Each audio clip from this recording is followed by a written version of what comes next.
يلا بسم الله دكتور. نبدأ يعني إن شاء الله. ايه يلا. Okay, Bismillah ar-Rahman ar-Rahim. Good morning, everyone. My name is Dr. Adib al-Jarrah. I am one of the evaluator for Hamdan Award. Excuse me, let me just disable this. So and today we will be talking about one of the category that is relatively new for in Hamdan Award, which is the Distinguished Educator. And this part of the workshop or the presentation will be broken into two parts. The first part will be an overall general information about the award and different category and different requirement, and we will go into the criteria or the standard for the Distinguished Educator Award. Please feel free to write your question, and I will try to respond to your question and address them as much as possible. And in addition to this, all your questions, they will be posted later on in website where there will be an answer, exact answer, detailed answer for those. So again, I welcome you to Hamdan bin Rashid Award Foundation, and I want to congratulate you on making this right decision to seek an excellency and to seek an improvement and to seek this prestigious award, whereas it's I believe it has a very good value among educators here in the UAE and abroad. Okay, so this is, as you know, this is the cycle 23 from the Hamdan Award, and we will be talking about again the evaluation criteria for the Distinguished Educator Award. Let me give you a little bit of brief about the foundation. The foundation is started in 1998 by Sheikh Hamdan bin Rashid Al Maktoum, and it was originally when it started, it targeted the Dubai area, and later on it moved to the United Arab Emirates, and then to the Arab Gulf countries, and then to the world. The award is specialized in educational excellency. What does that mean? Or what the goal or the task of this award? It's to improve the educational performances at all levels in the education sector and institution. And when we say education sector, that include public schools and private schools and higher education and so forth. Okay, this is, I mean, all the education sector, we are thankful to Sheikh Hamdan bin Rashid Al Maktoum for this generous award, which it made a difference in the education sector for the past 22 years. Again, just a diagram to show you where we were or the historical stages of the foundation. It started in 1998 in Dubai. In 1999, it moved to the UAE. And in 2003, there was some participation or cooperation with the Gulf country. And it moved in the Arab world in 2006 with the research and other category. And in 2009, we went globally to the world.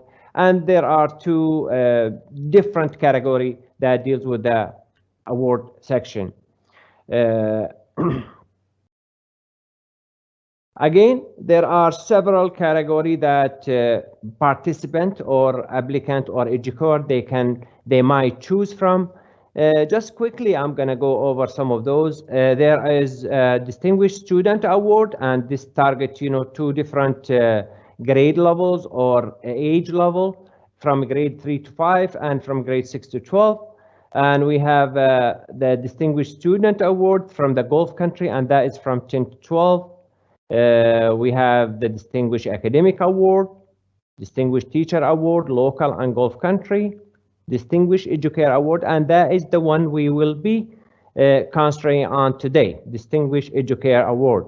The name of Distinguished Educator Award, it's very, very attractive actually, and it has a meaning actually. Winning this award to be a distinguished educator in the newer field, I believe it's a prestigious award. Distinguished School Award, local and Gulf country again. We have this for the UAE and abroad. And we have the Distinguished Project Award, Education Supporting Organization, and Best Educational Research, and that is in the Arab Board level. So these are just a quick overview of the different category that the foundation offering, and they've been offering. Over the years, there were many participants who won this award, different awards. In the UAE, we had over 3,000 winners. In the Gulf countries, we had a little bit over almost 300, 291 to be exact. In education research and the UNESCO, the one that I talked about, that's the global award that we went globally, and there are 14 winners of those.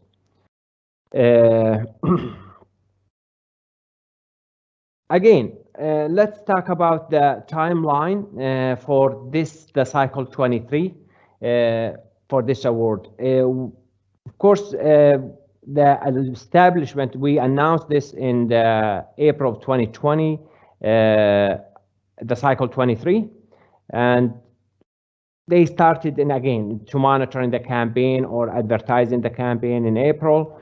In August 1st, we there will be start online registration and applying for the award based in local and Gulf levels.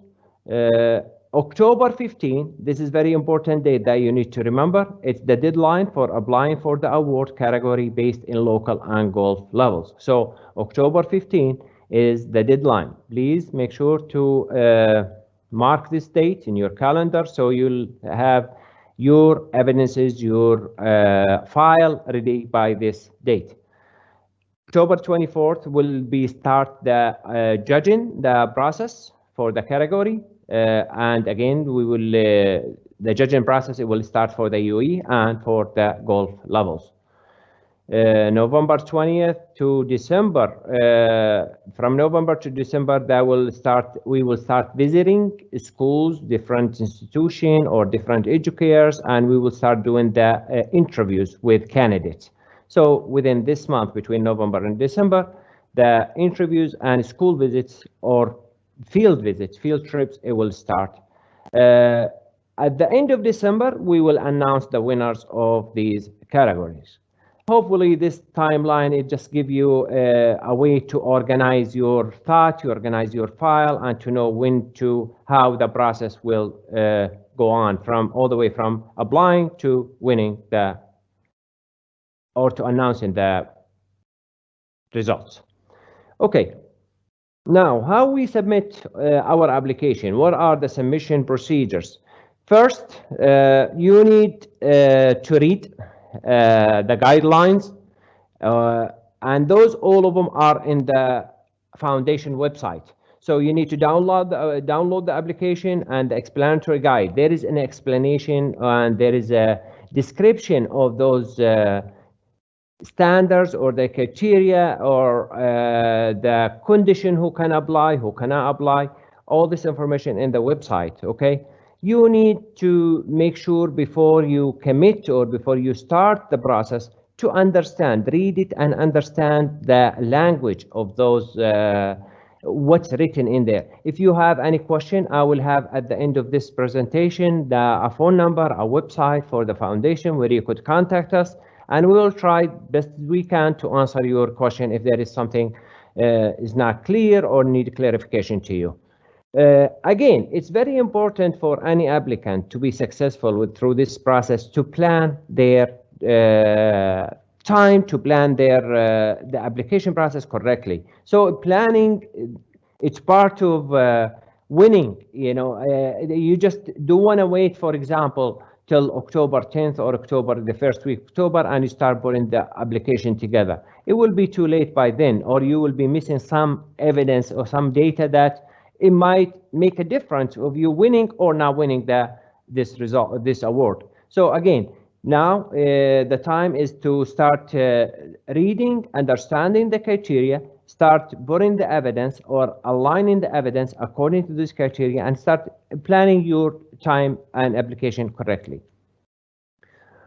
Fill out the application document and arrange the evidence. This is essential. I know you reaching this level, you are just by you being present here, it proves to us that you are a distinguished educator. However, you know, you need to show us some evidence of that. Those evidence, you need to be careful and in a way how to arrange them according to the standard that we are requiring. So we, again, just a brief of, for example, we will have for this category 5 standards, and each standard has substandard. So your evidences, you know, the one you will gather, you need to be careful where this piece of evidence fits. Does it fit in standard 1 or standard 3 or standard 4? And we will go over that in a few minutes. After you fill your application and you complete your evidence or arrangement of those, you need to submit the file electronically in the award website. So the submission is electronic e-file, and the deadline again, the submission is October 15. Okay.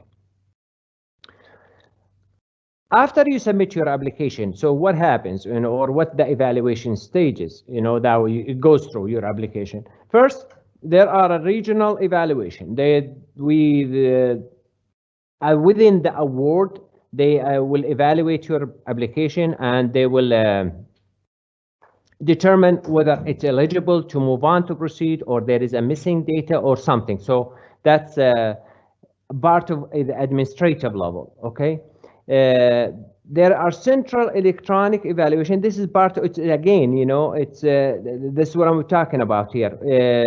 They will be checking for details of your application and you will be contacted if there is something missing or if not. Again, after we do this, after we move on, after we determine that you are eligible to proceed with us, there will be the third part, which is the field visit, the interviews and field visits. You know, some applicant, we will interview them at our center, then or maybe remotely with this case, and there will be a field visit. The field visit, yet we will see how that will be handled later on. The evaluation stage or the evaluation process, it takes all this into consideration. So we'll take the judging the paperwork or the evidence that you sent to us, then we will that will have some marks based from your grade, overall grade. We will interview. You will have based on the interview. Then some people they will move on to the field trip or to the field visit, and some people they will be the end of the line for them. Taking all this in consideration, we will be announcing the winners, and after the announcement of the winners, of course, you will be honored as a winner by the foundation or by the Sheikh Hamdan bin Rashid.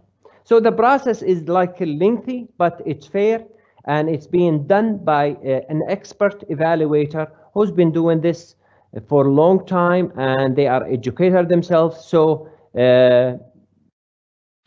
you are in a good hand in terms of being judged according to standards and being fair. Okay, so now let's go. This is what I have done so far. I just gave you an overview, a brief overview of the foundation, the different category, and the process, how to apply, and just for all category. We will concentrate now in what you are here for, which is the Distinguished Educare Award, and the different criteria, the different conditions, the different standard for this specific award. Okay, who can apply for the Distinguished Educare Award? Please forgive me because I'm going to read this section and I will talk about it, but I have to read it to you. Any public or private sector employee in the education field. Any public or private sector employee in the education field. If you notice, it says employee, doesn't say a teacher, doesn't say a principal or so forth. Okay, but who is this employee? What this employee provides in the education field who extend services to student and or to teaching staffs, either in direct or indirect way which enhance their potential and abilities for continuous improvement and development that serves the education institution's strategic goal. So anybody who provide services to students or to teaching staff in a school or an educational institution can apply to this award. Let me give you an example of those. Heads, department heads, deputy leads of education coordination unit, department head who directly or indirectly support student or educational staff, including principal, vice principals, supervisors, academic affairs, academic advisor, counselor, people who work in student services, health services, safety, security office. Any person, any employee who works in any of these roles, any of these job description, they can apply to this award. As long as the question that you need to ask yourself, okay, does my job or my role provide any service to student or to teaching staff within this institution? If the answer is yes, you can apply, okay? Provider of student educational, psychological, and social counseling. So anybody, the counselor in the schools, the safety officer, the QS, the quality assurance officer, any of those people can apply for this award. Specialist, resource room, the library is the personnel, the laboratory, you have some labs and some people in charge of those labs. Any of those people can apply for this award. If you feel like you are not sure whether your job or your title fits in this category, fits a different category, you can contact the award, the foundation. You just describe to us what's your role within the institution, and we'll guide you, we'll tell you which category that it probably fits it's better for you, okay? So again, if you read the guideline within this award, it'll tell you very much, I mean, who can apply and who cannot apply. But if you still are not unsure, let us contact us and we'll be glad to guide you or to help you or sort things out for you.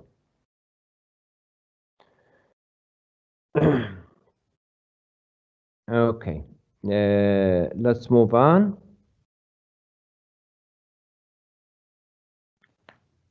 There are some conditions to participation, okay?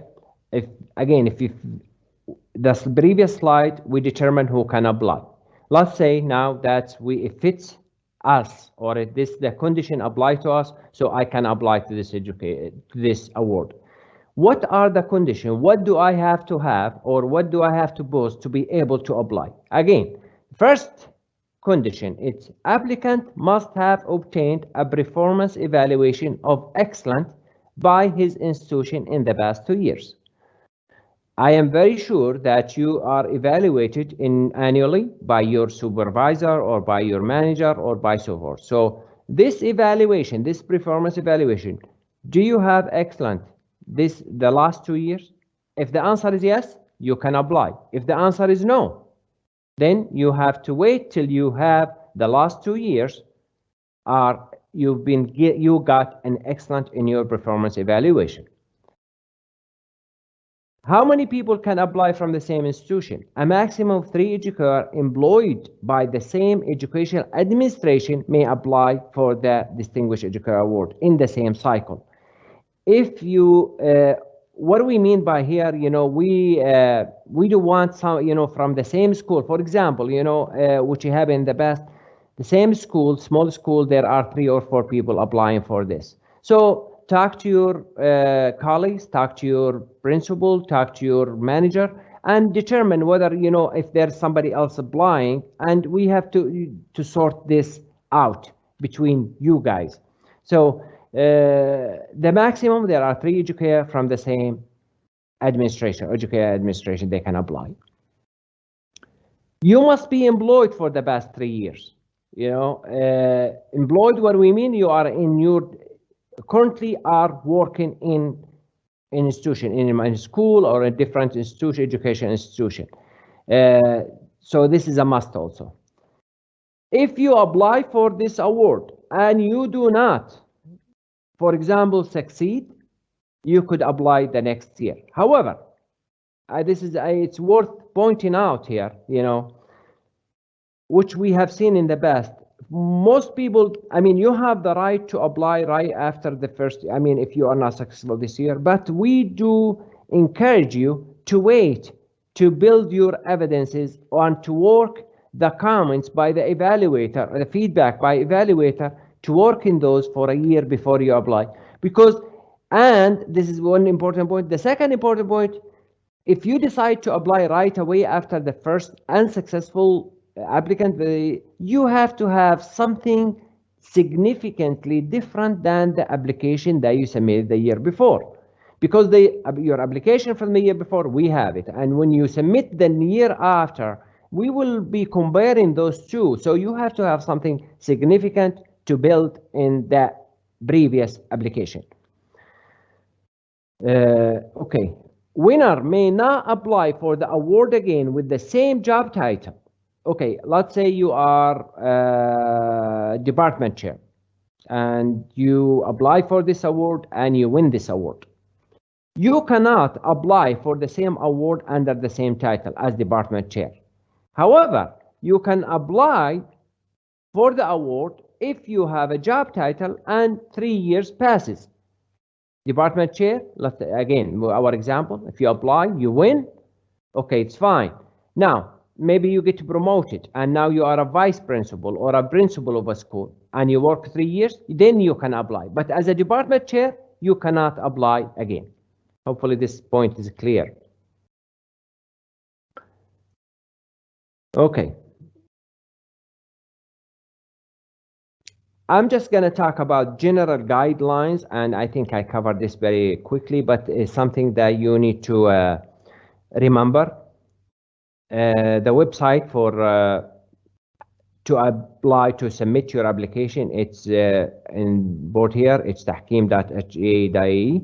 The deadline again is October 15, 2020. All participation documentation should be filed online in the foundation website. All documentation filed for application should be in electronic PDF format. This is very important. Please, it has to be PDF, not Word document, but PDF format. All information that you submit to us, it will be handled with confidentiality. So you don't have to worry. It's confidential. Everything you tell us, it will be kept by professional and it will be confidential.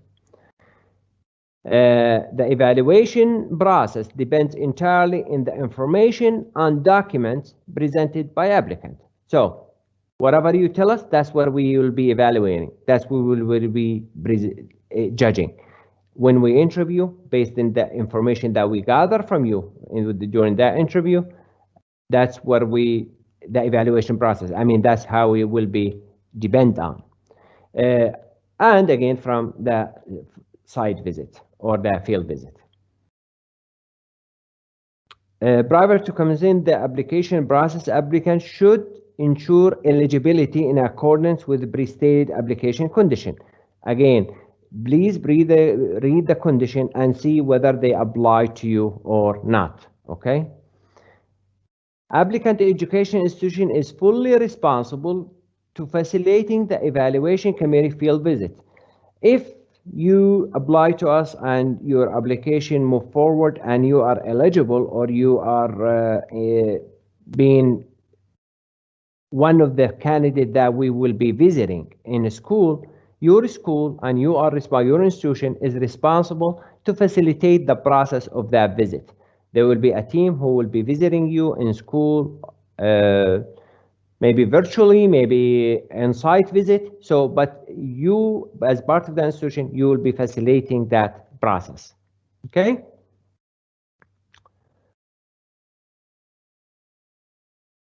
An additional guideline, the foundation admission has the right to reject an application in one or more of the following area. Okay, when you submit, you remember when I told you your application, when you submit it online, there is an administrative part of the process where they look in your application, okay? And when they look at this application, They might decide then to reject this application based on what? If you are not following the website posted application date, okay, so this is very important that you keep that date, or I honor that date. There is a part of this award, it's called Introductory Summary, which I will be talking about in a few minutes. There is a guideline how to write this introductory summary. If you are not following these guidelines, the administration, the foundation administration, they have the right to reject your application.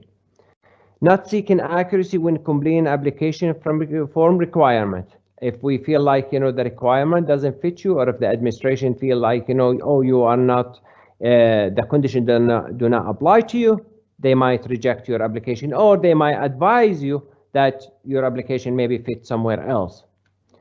There is a size limit of the evidence that you'll be sending to us, okay? So again, this is, you need to, one thing I want to start the whole, before I start talking about evidences and standard for this award or for this category. It's not about quantity. This award is not about quantity. It's about quality of evidence that you submit. I have seen in the past where some applicant, they have multiple evidence. And in the other hand, there are some applicant who have 2-3 evidence, but those evidence, they do both quality, they are distinguished, they are significant, they are making a difference in the life of our school or our life of our student in our schools. So don't think, oh, I need to put more, that will be probably better. No, that's not the case with this award. Yes, of course, we want you to show evidence that you're meeting these criteria, you're meeting these standards. However, you have to be very careful choosing best of the best of what you have. I'm very sure again that you've been over the years that you accumulated many evidence, many good things, you accomplished many achievements. So probably the first people, you would think as a human, it's a human nature to, okay, here, look, I've been doing this for 20 years and I have many achievements. No, with the evidences that we want, remember this, we will only look for the past 3 years of evidence. So, and the past 3 years, it might be a lot of evidences here, but you need to be careful of which one to choose, which one to present to us, to show us that you are really distinguished Educare. Okay, so let me tell you about this introductory summary, the one I mentioned. The award, they has 5 standards that you need to meet. But before you start talking about though you will be talking about those 5 standards in a summary statement or a narrative statement, or you could call it cover page or personal statement. It has 1,500 words. This is very important to remember. You only can write 1,500 words. 1,500 words, you'll be writing about 5 standards that sometimes those standards, they have multiple documents, multiple words. So you need to be careful of what to include in this introductory statement. Introductory statement, it should be an eye-catching. It should be, when I read your introductory statement, wow, this person, he does have, a distinguished or innovative ideas, a high, excellent achievement. So you have to be careful what to include. Those, and the guideline for this is in the website. The 1,500 words, you could write them in Arabic or English. What to include in those? What should I write? What should be in those 1,500 words? You need to write to clarify and reflect what has been achieved, what you have achieved in the past 3 years regard the 5 standards. So, what you have done in 3 years to meet the 5 different standards for this award, you need to write them in 1,500 words. Okay, what does it tell us?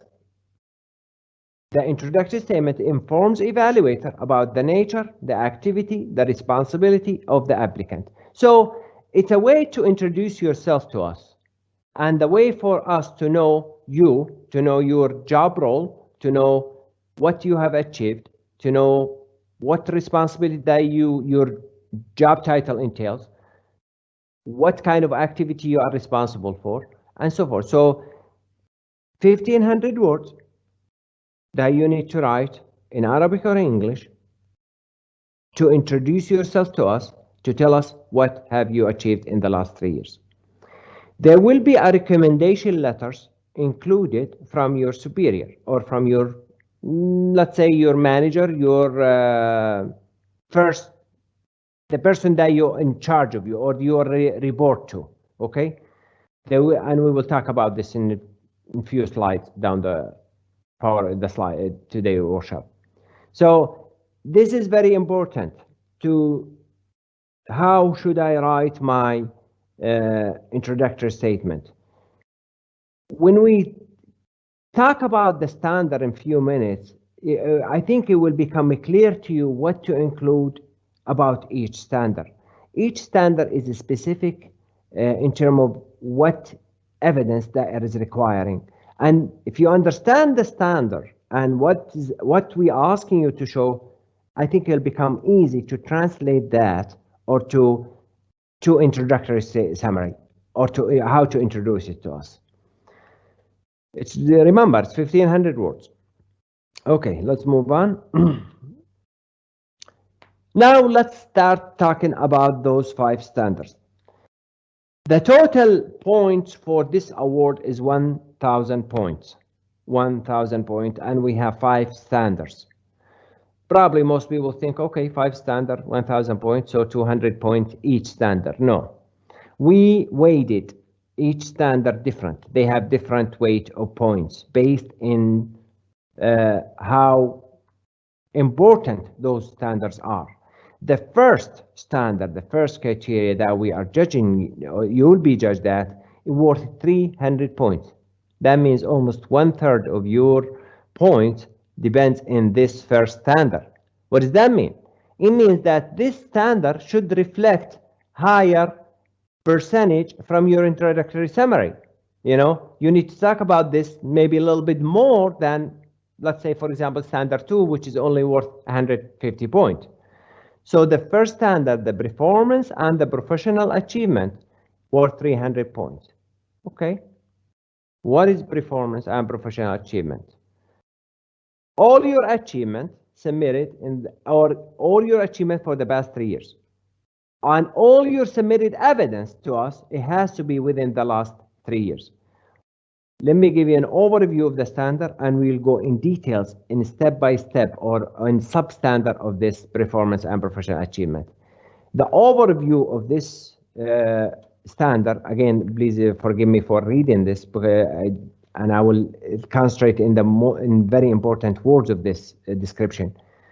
This standard focuses in the extent of the educator understanding of her role.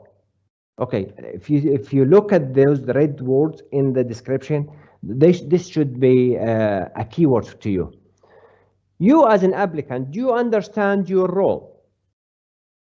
Do you understand your role in achieving the strategic goals? Okay, each of us in an institution, I work in an institution, I know my role, but what my role, how much my role is contributing to achieving the strategic goal of the institution that I'm working on. Let me give you an example of this. You are a department chair of the Arabic department or English department, for example, in a school, okay? Your role as a department chair of the English department, how is that helping your school achieving the strategic goal of the school? Okay, this is part of it. And the extent, again, besides you understanding your role, do you understand the extent of the mastery of her task according to performance indicator? Are you mastered that? What are you supposed to do? Of course, each of you has a job description. as a department chair, let's take this example. When you are appointed as a department chair, where they assigned you to be a department chair, of course, they gave you a job description. This is what you're supposed to do. These are your responsibility. How we know if whether you perform those well or not? There has to be a performance indicators within the school. So this is what you will be showing us, okay? It focuses in the quantity and quality of performance and whether these achievements satisfied the requirement of her role within the institution. If you see, I have the word quantity and quality. Quality is much, much heavier and it has much important to us than the quantity. I have seen in the past, and I always give this example, some applicant, they say, you know what, I delivered 50 workshop for others, okay? This is very good, this is very active applicant.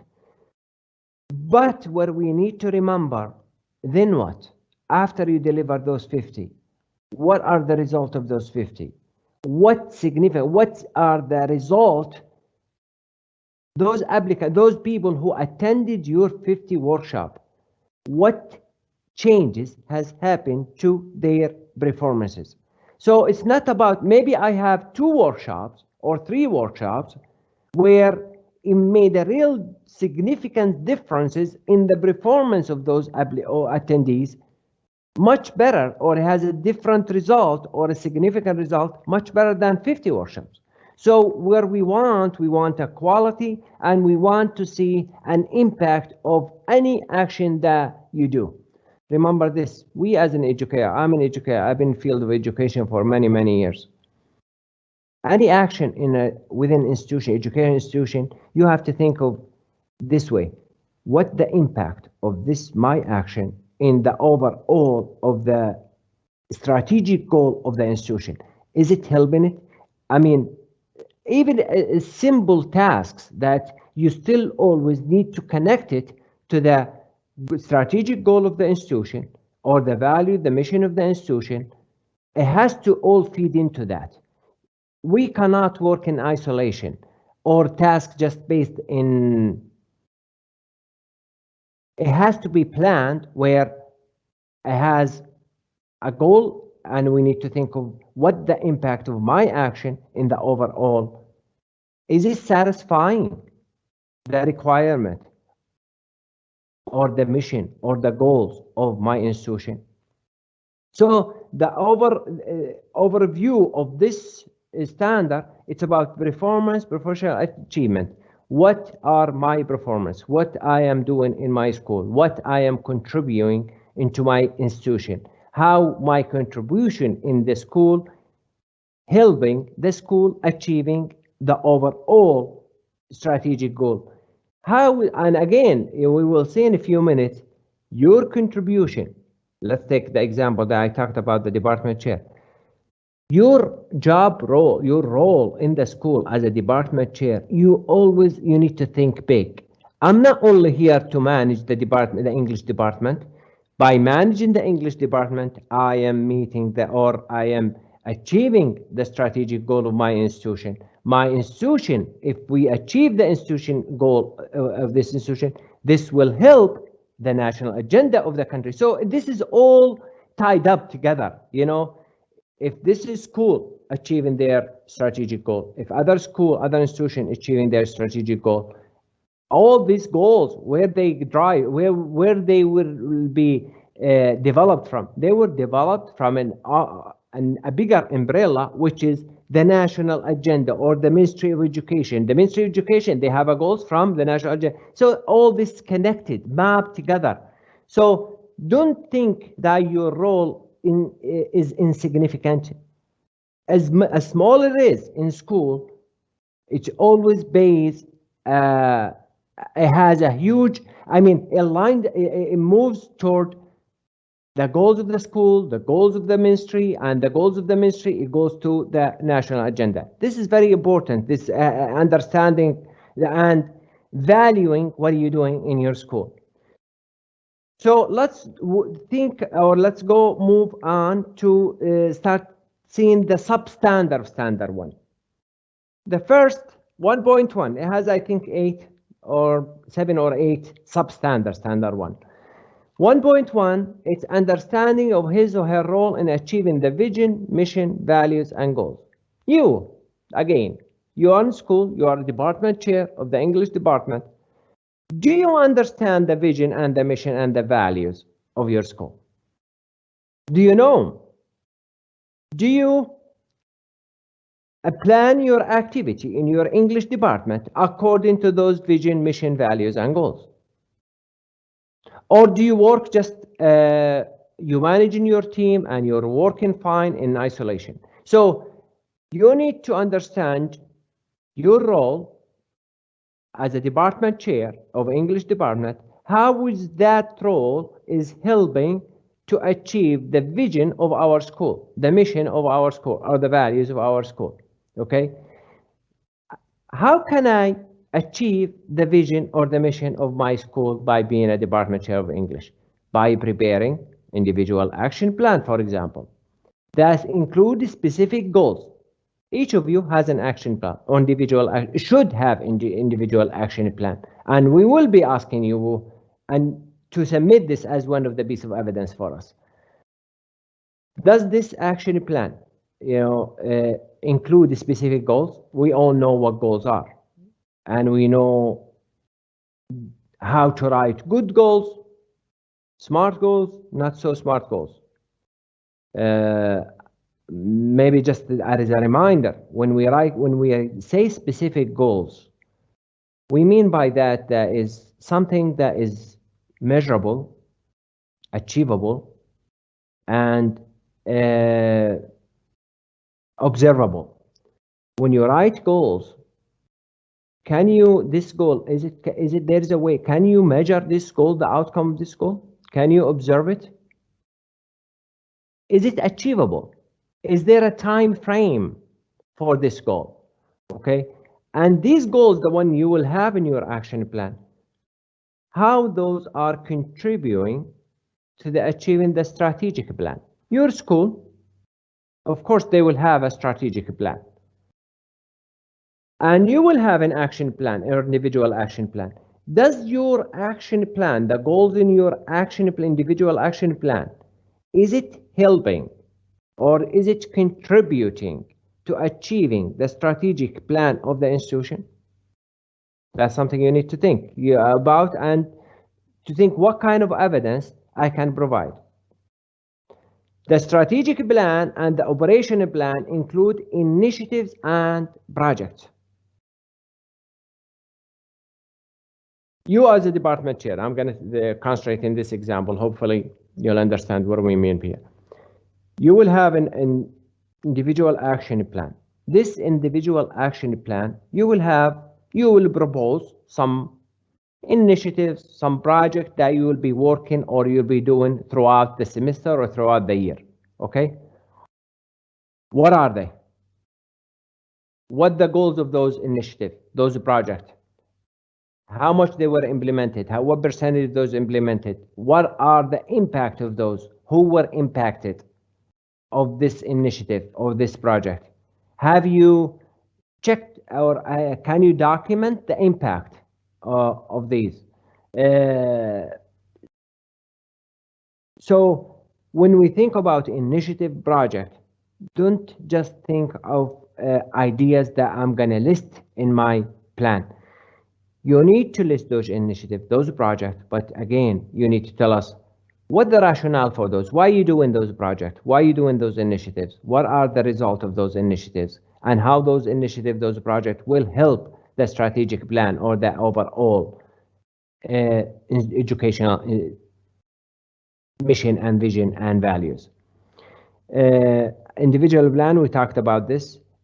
Again, each of you, I'm going to be asking you, for example, if you come to an interview and you are the department chair of English, I'm going to be asking you what's the vision and the mission of your school. You need to know those. You need to understand those, because based in your understanding of the vision and the mission of this institution, of your institution, you'll be building your plans. They have to be a connection between those, okay? Performance indicator, evidence of impact. Evidence of impact. Any action that you'll do in your school, it has to be an evidence of impact. How is that impacting your student? How is that impacting your teacher? You, as the department chair of English, you gave 3-4 workshops for your English teacher in how to use online assessment, okay? After you deliver those 3-4 workshops, you monitor those students or those teachers, and oh yeah, their performance maybe got better, or the majority of them, they used it. Before they used it, they were you described those to us after the 4 workshop. Now they start doing this much faster. The student they start appreciate the way how they've been assessed more. So there is an impact of your workshops.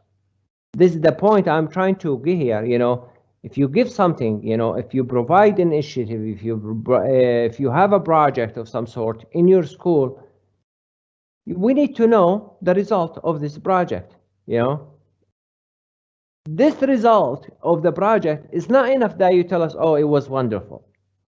You need to give us evidence based in measurement. You need to measure something, you know, assess this project, assessment, you know, assess the success of this project or these initiatives.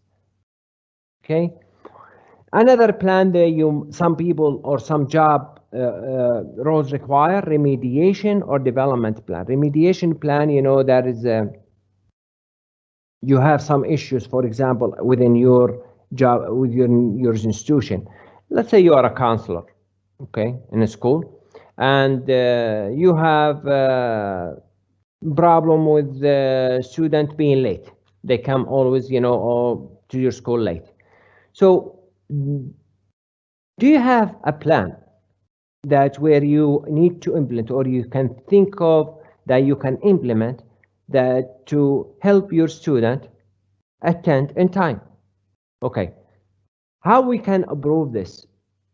For example, last year my attendance rate in my student was 88%. Okay, after I implemented this initiative or this plan or this project or this idea of bringing those kids in time, after I implemented this, oh, now it's 93%. So there is an increase here. See, this is the kind of stuff that you need to show us. You need to show us evidence of improvement in any of the initiative or the project that you're trying to implement. Okay, excuse me, just 1 second.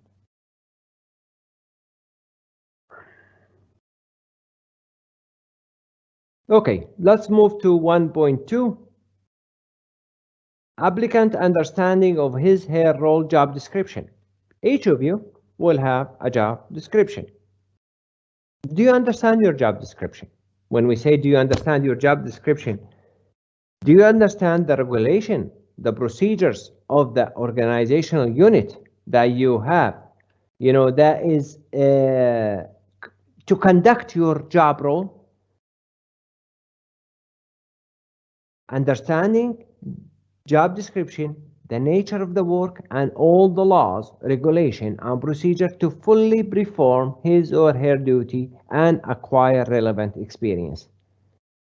Many of us, probably some of you now think, oh, I don't have a job description. I believe most who can apply for this, the one we talked about being a principal, vice principal, or a counselor, they all this have a specific job description. If you do not have a job description, I recommend that you contact us, you know, and we will guide you how you can, with your superior, how you can draft the responsibility or the issue that you will be in charge of. Okay, but I believe this is most of you have this. Many of us I have seen this in the past, where some people, they are start working some position and they don't understand what the job is entailed.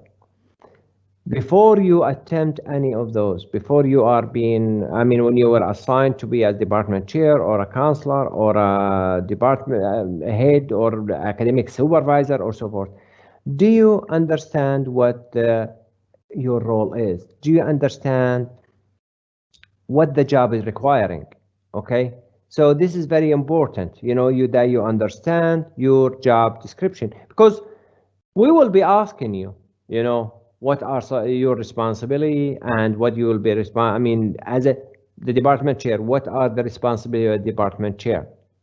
Not only just managing the 5-6 teacher of English there are some other parts of he's responsible or she's responsible for.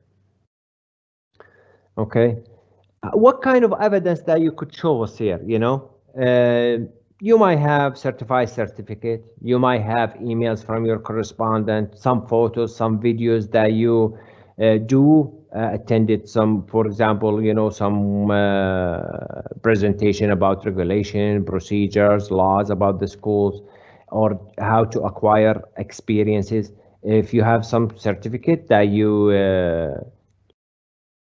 again, let me give you an example. I'm a counselor in school, and the Ministry of Education, they offered a 3-day workshop about counseling procedure or working with the student and so forth. I attended those and I got certificate of those, and I completed the workshop. Yeah, you need to provide this to us. You need to show us that you are acquired the experience relevant to your job description, relevant to your job. Okay. What are some of the models that you implemented in school that to ease your job, or to the role of your duties or to perform your duties? Can you tell us some of the initiative, the model that you implemented? Are there any administrative decision that is being made within your school regarding your job description or the duties that you are working on? Maybe, you get a letter from your principal or from the district manager or so forth about that you performed some of your duty in a level where it's excellent, and they decided to move you up or to give you an incentive or something, all these decisions. If you feel like, you could show us that you do have a significant achievement regarding your job description, you need to show it to us. Okay, how are we doing time? Oh, about 1 hour. Okay, probably we have to. Okay, 1.3. You need to think of this way. Creative supportive method to organize her work and the work of others to ensure the sustainability and the continuity of work. When you took the role of being department chair, what method do you implement, or you proposed, or you are working, or you try to implement to organize your work better, to organize the work of your teachers, so the work will be sustainable and continued even if you are not there? So what are some of the things that you brought with you or you're implementing to ease the work of you and work of others? Okay, this is you have to be creative here. We want something, again, just like this category thing, we want something distinguished. I know probably some of you, I have seen this in the past. Okay, when I took the role of being a department chair, I create a WhatsApp group for my teacher to start communicating with them. Okay, every department chair has that. So what is distinguished about this method? It's good method to communicate with them, but is it distinguished? No. Everybody else is doing it, so there is no uniqueness in it. So you need to think, when you think of methods, you need to think of, oh, this is different, this is innovative, this is creativity in this method, and it did make my job easier. It did make the job of others easier, okay? If you thought of a method and you implemented this method and you were acknowledged for, you got a certificate for, or you got a thank you letter from your, again, you could send this to us. The innovative and implementing method with defining them. Okay, when you give us this, okay, when you, let's say you implemented a method, a certain method in your department, you need to tell us what is this method is, okay? How the idea came about.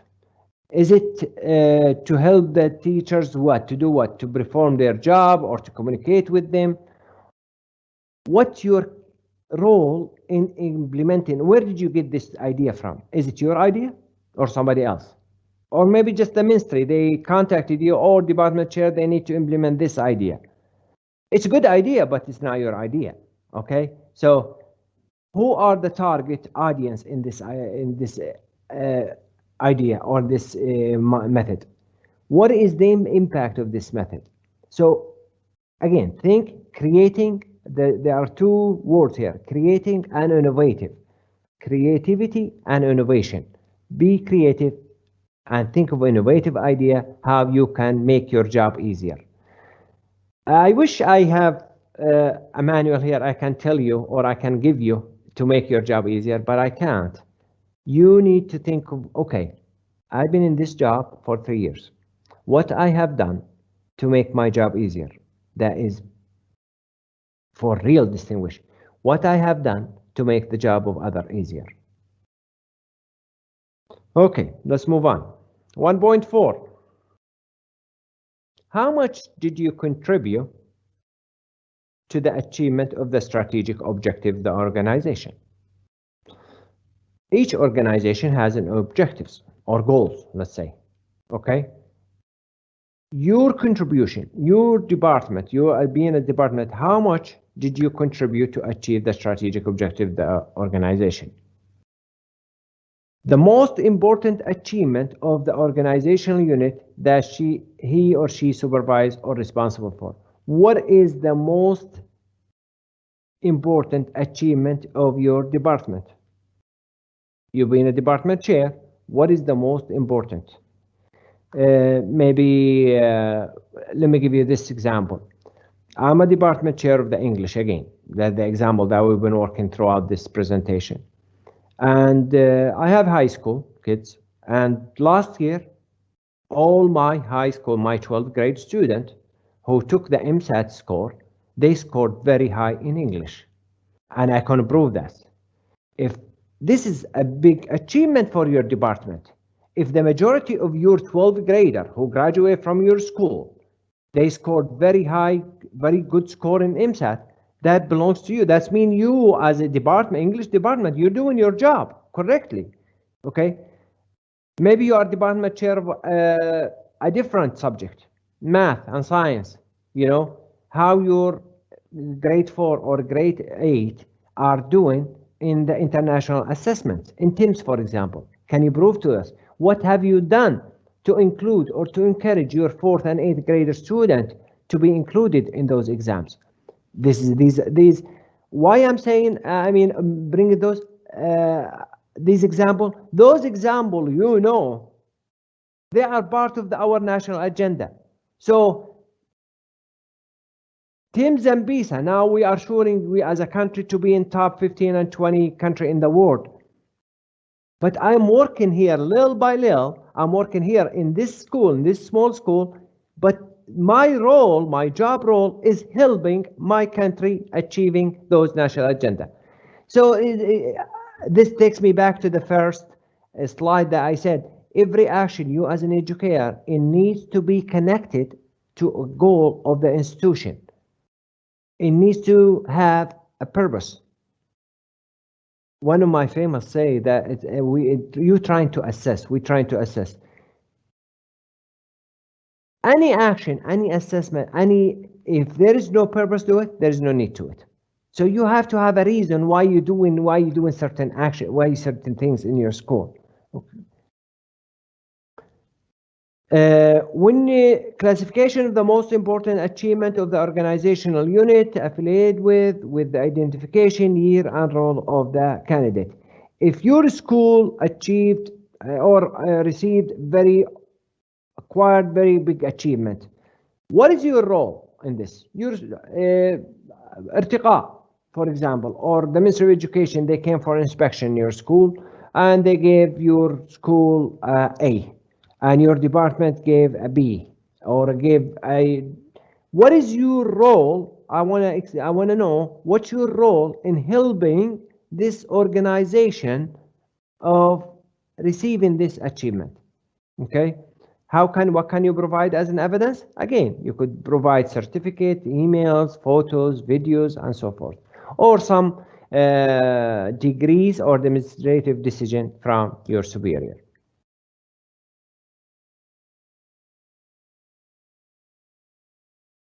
Is everybody doing okay? Are you still with me, guys?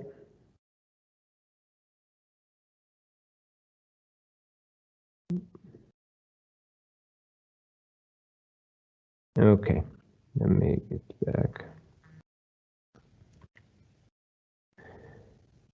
Let's move to 105.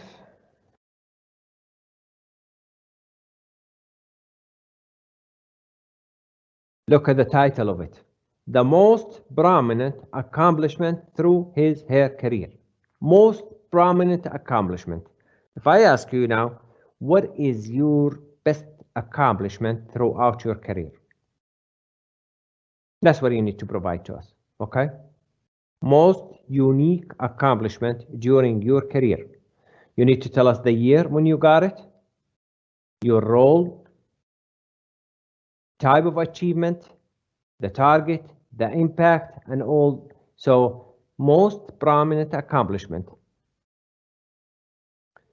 1.6, efforts to provide a safe work environment for him or her and his or her colleague while performing the work.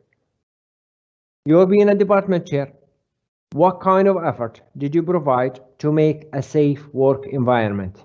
When we say safe work environment, I'm not talking about physically only. I'm talking about physically, psychologically, and whether do your staff, do your teacher, they feel it's a safe environment to work in. Okay, so what have you done to provide that safe environment for yourself and for your colleagues? What did to provide? What ideas, for example, do you put in place to make this environment safe? When was it implemented? What mechanism did you apply to implement this? Who were targeted? The teachers, the student, the principals, or the staff? Maybe the parents of the student? And what the result of those initiatives? Okay, let's move on. 1.7. What kind of evidence you need to prove to us that you are able to follow up, direct, coordinate, assign, distribute tasks, and prepare reports? That's a lot of words, a lot of abilities. Can you provide to us evidence that you could follow up in issues, you could direct and coordinate others, you could distribute tasks fairly, and you could provide reports? What kind of evidence? Again, letters, emails, certificates, photos, videos, all this.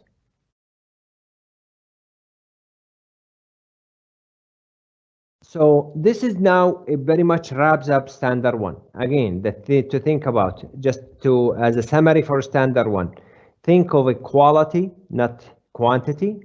Think of prominent achievement. Think of uniqueness of evidence. Think of something that you could provide. Oh, you know what? Oh, this is probably, I'm the only one who's doing this in the. If you are in a school district, an educational zone in Dubai, there is hundreds of schools, okay? But the initiative that you provided, you implemented to make your job easier and your student or your colleagues is easier, it's a very unique, it's different, it's distinguished. So this is something, so think big.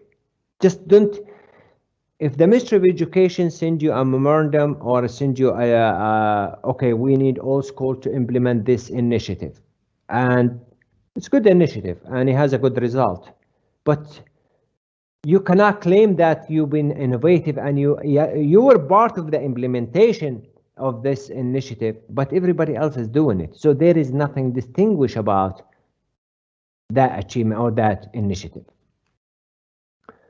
Okay, let's move to Standard 2. Standard 2, it's a nicer one. It's 150 points in it out of the 1,000. It's about cooperation and commitment. How committed are you to your job? How collaborative are you with your colleagues, with others, with the student, with parents, with everyone? Okay, so again, think the evidence that you submit to us is just only for the past 3 years. The overview of this standard is like this. Focuses in the degree of applicant cooperation with those concerned. When we say those concerned, this word concerned, it means student, teachers, parents, administrator, Ministry of Education, everybody who is, think of those concerned stakeholders. Stakeholders mean everybody who has a say or has a part in the educational processes. For example, when we think of school, you know, we have who are the concerned one. Number one are the student, then teachers, then parents, then administrator, then Ministry of Education. Those were those concerned. And working to make them happy. You as a department chair, how much your teacher like you? Well, if they, what are you doing to make them happy? What have you done to make them happy?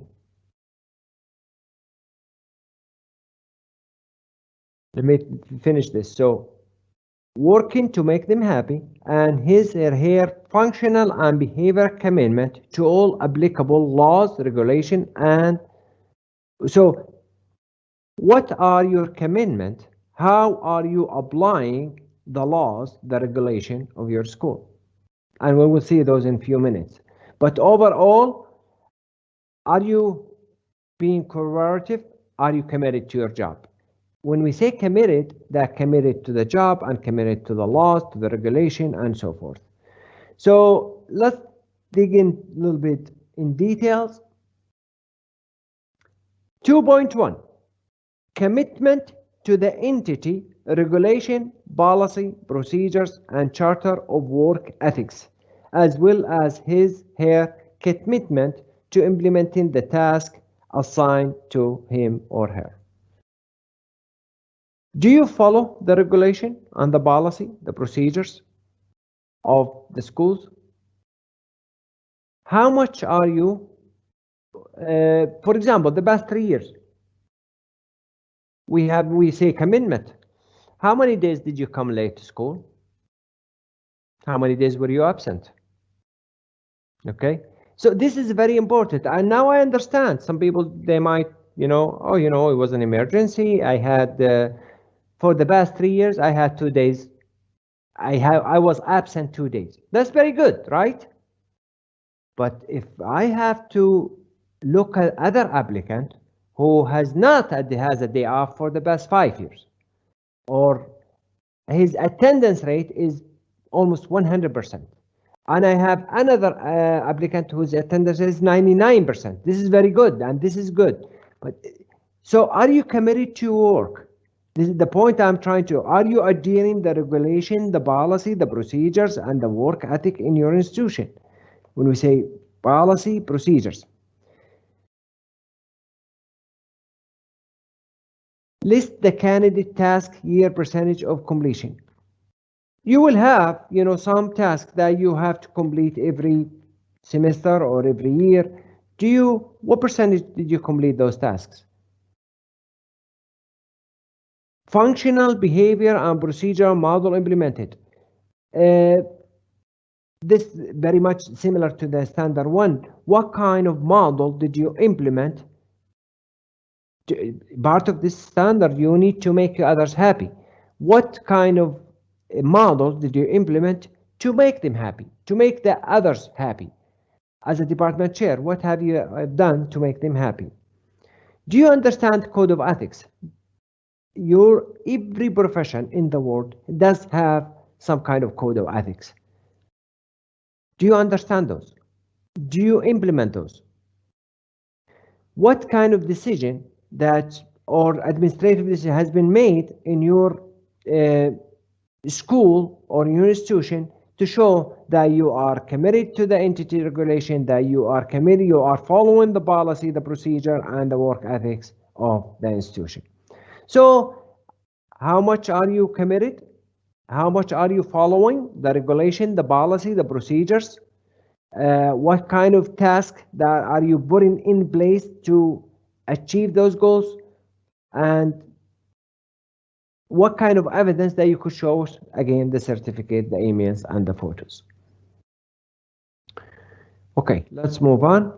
2.2, commitment to working hours, punctuality, and not being absent. This is very important to us, okay? And we will be asking for your attendance record. You know, how many days were you absent? How many days you were late, for example? And we will have all this. And we will be asking for some recommendation letter from your superior, and they will be talking about this part as well. Okay, so those two in the right, the certificate and the emails, when you see them, I explained them, so I'm not going to go over them on every slide because I have them on every slide very much. Just as a reminder, what kind evidence that you could show, and if there any decision, administrative decision has been made, that you could submit those as an evidence.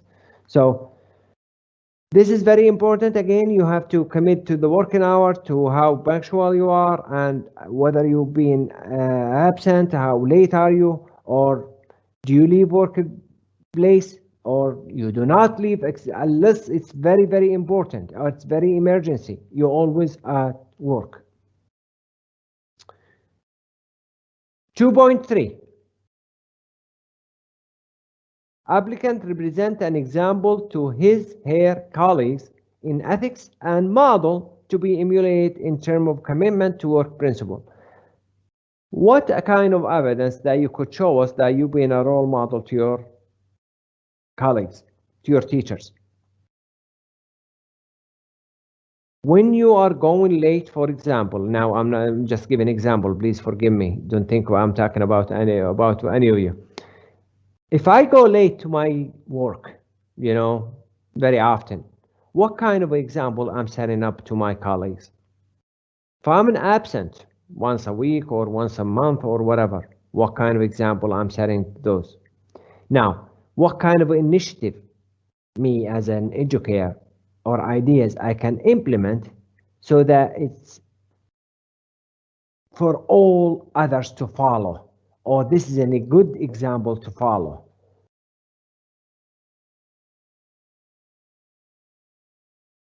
What kind of evidence that you could provide that you are helping others, that you do try to help others? Method implemented in this field and the mechanism for measuring the impact. Any ideas, any initiative that you implement to make others happy, to help others, or to make the job of others easier or whatever, you have to show us the mechanism, you know, how you implement it, and how did you measure the impact of that initiative or that model.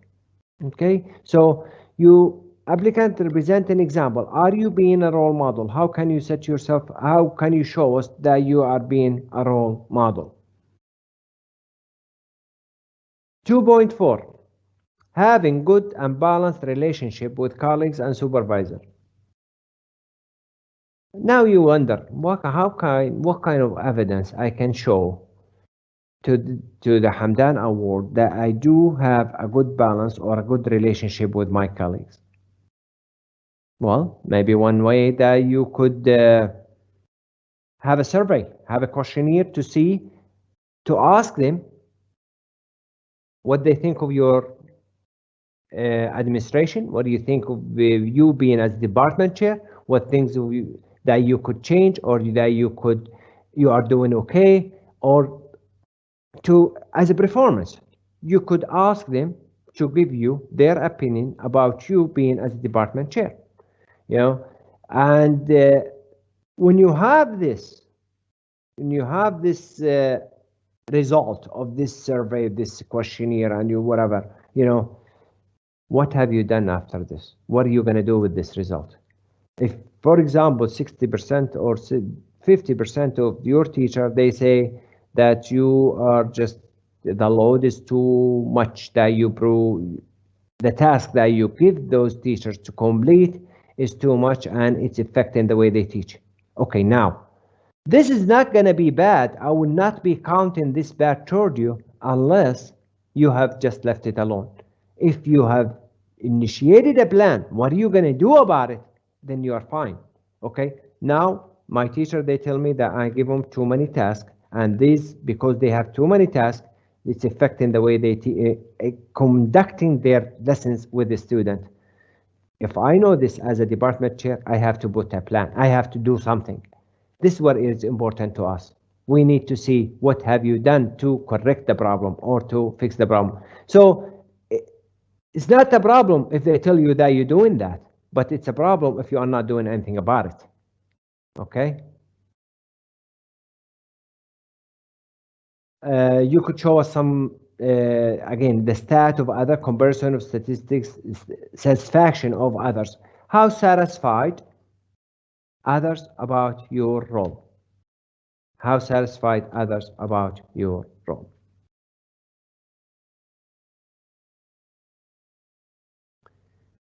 .5, the ability to work in groups in organized and harmonious way. Can you work in groups, or you like to work by yourself?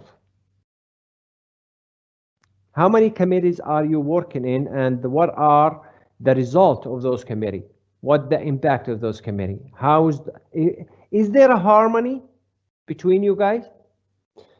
Now you wonder, I mean, how can you, as a Hamdan Foundation, how can you find out whether I have a harmony with somebody else? We will ask about you. We will ask others. We will interview others. We will be, what kind of, again, do you have that balanced relationship between you guys?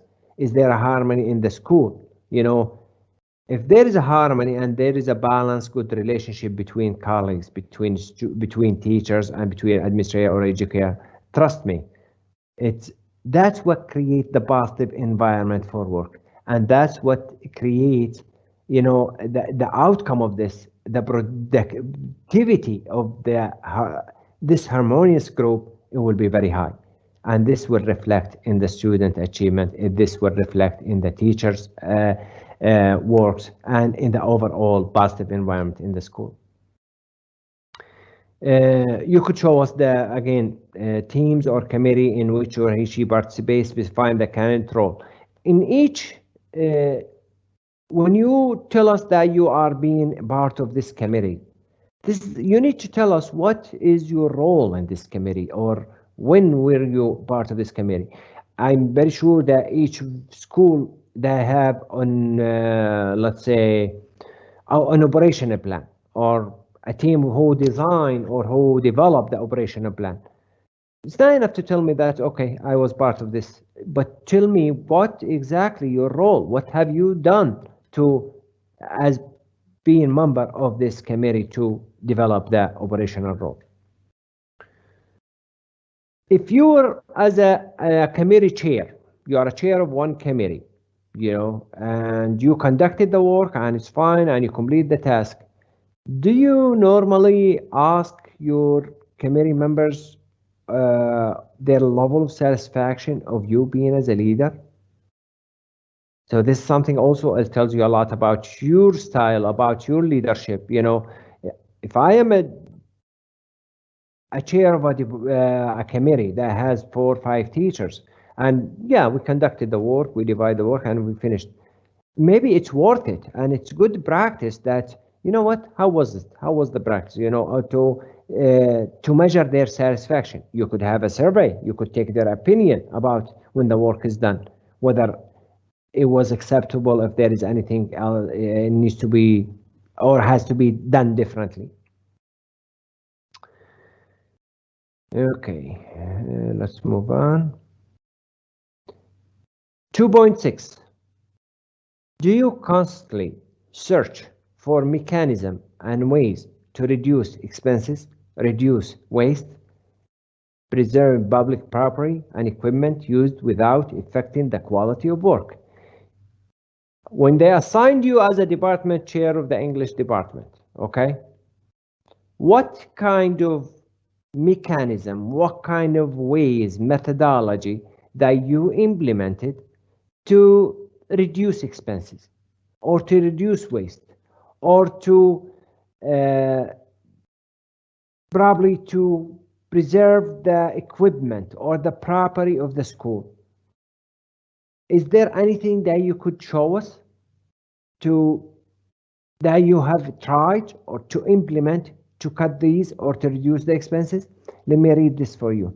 Ideas, initiative in reducing expenses and putting in place mechanism to reduce waste, preserving public property okay, when you have an idea, you need to tell me the name of this initiative or this idea, the year when you developed it, determine the percentage of cost and waste reduction.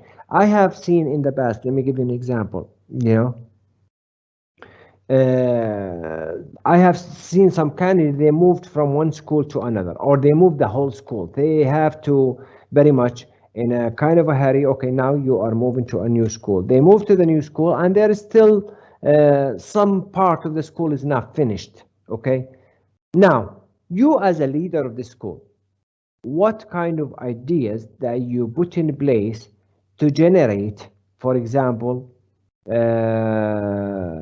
or to fix the place so you'll be start conducting the work?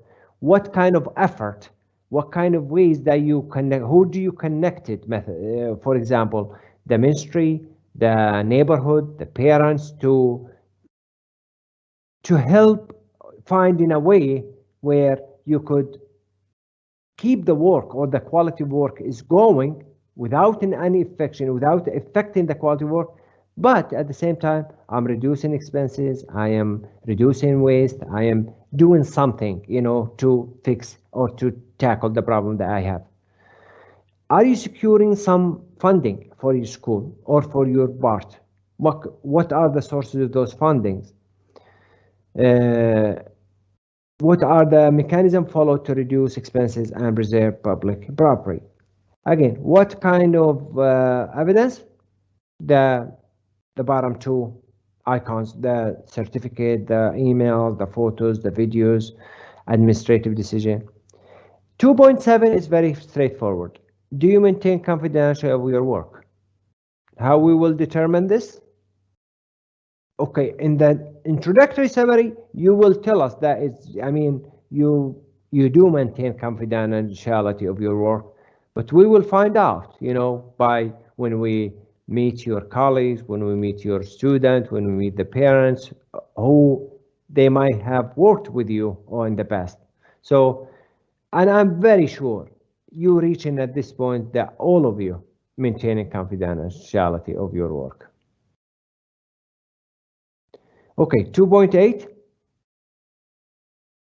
What efforts do you put in place to please those concerned? Remember those concerned, this word, those concerned?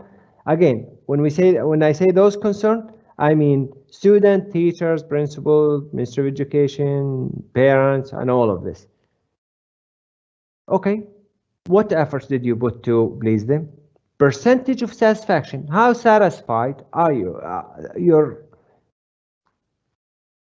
I took the department chair example. Let's take an ex-counselor in a school.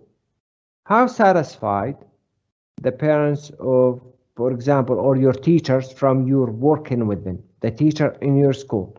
You probably a counselor, 1 or 2 counselors in school, but you have 40, 50 teachers sometimes. Are they happy with your work? I could ask you this and you tell me, oh yes, they are happy, they love me. How you know? How you know they love you? Oh, they tell me. It's not enough, they tell you.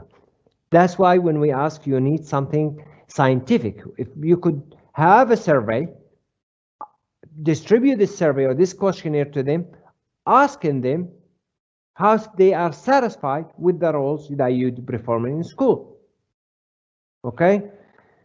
Initiative, innovative idea that have contributed to the happiness of those involved. Can it roll? Okay. What initiative, what idea you put in place, that it made my teachers happy? You know what? I have seen in the past some Educare they made, or some principal they made a happy room. You remember? The Ministry of Happiness, the one it was created in the country 2 or 3 years ago. A lot of people, they took this idea, and they created a happy room or happy facility in their schools. Okay, now, what to include? Did that make the teacher happy though? Oh, okay, now we need to start doing the measurement or seeing the impact.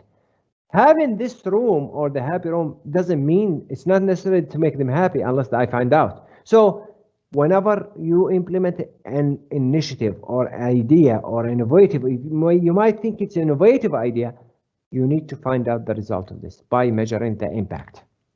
Okay? Okay, so now we are done with 2 standards, and let's move now to the 3rd standard. And this is very much professional efficiency and continuous development. It talks about this standard, the focus in this standard in the educational competence and its suitability and meeting the needs of the entity. Okay, how competent are you? Your educational background is suitable to meet the needs of the institution or wherever you are. So the applicant's educational competence that are based in what? Your competence based in education, training, skills, experience, and you will document all this to us. Appropriate to the nature of his work and the extent of his ability to achieve and advance in order to achieve the strategic goal of the educational body. So far, probably you have heard me talk about, or you have me say strategic goal, strategic goal. Yes, everything that you do in your school, it has somehow to be connected to the strategic goal of your school. The strategic goal of one school with another strategic goal of another school, together they have to achieve, or together they have to be put together to achieve the strategic goal of the Ministry of Education. So the Ministry of Education, it has goals, right? Those goals, how they will be accomplished?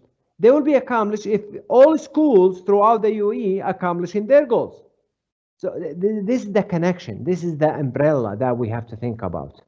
So standard 3, it's about efficiency, continuous development. What's 3.1 about?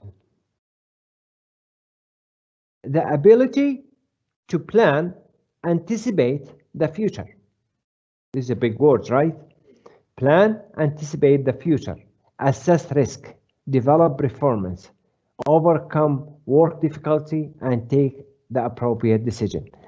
I forgot to mention, this standard worth, if you notice, 250 points. So the first standard 300 point, 150 point standard 2, and now 250 point. So standard 1 and standard 3, it's 550 point. The 2 standard more than half, and all 3 standard, the rest, they are 450. That should give you probably an idea which standard to concentrate on, where I could hopefully score higher points in, and so forth. Let's move on. So the ability to plan, anticipate the future, assess risk, develop performance, overcome work difficulty, and take the appropriate decision. Overcome work difficulty, this is probably a good example of what's happening now in schools or the Ministry of Education. We saw suddenly, back in March, school are shut down, so this is an issue, this is a problem, you know, this is, so what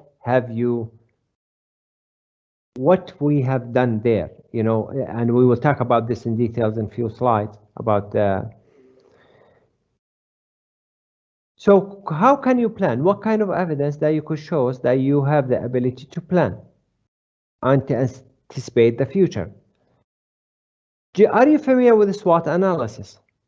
Do you conduct SWOT analysis before the development of your plan? If so, you need to show us those. When have you done this? What year? Type plan that you developed based on SWOT analysis. Okay. If there is a team who developed the plan, the operational plan, or the school plan, or what's your role in this team? Just to tell us that, oh, I was part of a team, that's not enough. I want to know what's your role, what have you done to be part of that team, okay? What have you done to anticipate the future? Let's take the example of the department chair. You are the department chair of the English department. What issues, what you might face, or how in 2 years, based on what you have, based on your current status, based on the analysis that you have currently, how you look in the future, what can you do, or what ideas or initiative that you might implement in the future to maybe to reduce risk or to overcome possible difficulty or to plan ahead or to develop performance or so forth. So again, we start always with analysis. We need to understand our current situation, and then based on that, when we assess our situation currently, then we start looking into the future. We start doing the risk assessment. We start having proposal and initiative that to create, you know, the difficulty, the work difficulty, or the risks that we have, and so forth. So you need to show us, again, the ability that you can plan, that you can anticipate the future, you assess risk. How you assess risk? By what?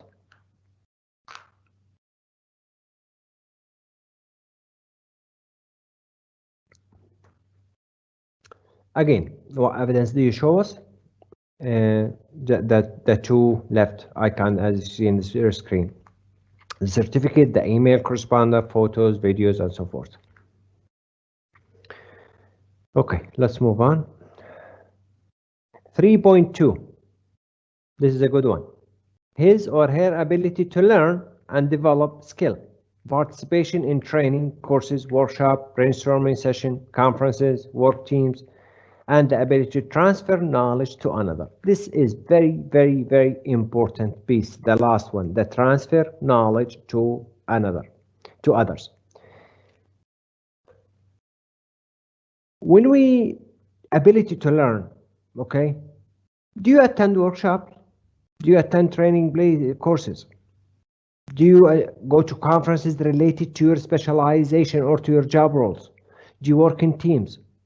So are you continuously developing your skills? One of the biggest mistakes that a lot of educators do, or they fell into, they think after they graduate college, you know, being a teacher, oh, you know what, I graduated 4 or 5 years of college or university. I know all what I need to know to become an effective teacher. No, unfortunately, effective educators, they learn every day. There is something new every day. There is a new development, new skills that comes out every day. So are you keeping up with this, what's new, by attending training courses, by attending workshop, by going to conferences, by doing all this, okay?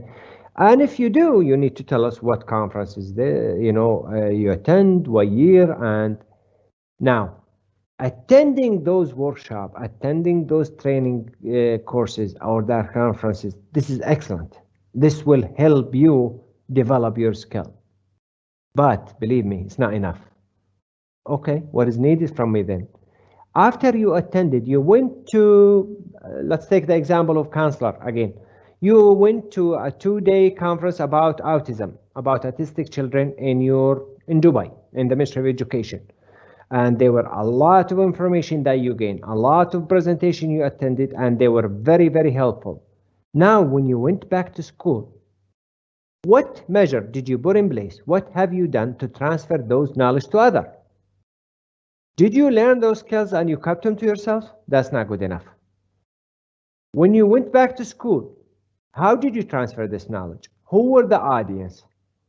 Now, after you delivered the new skills that you learned from this conference, did you follow up to see whether there was some impact in the audience that you gave the information to? So this is the distribution of knowledge to others, or transferring knowledge to others. This is very important. You know, knowledge, it should not be, it should be transferred from one to another, so it become a norm, will become the culture in our school, in our society.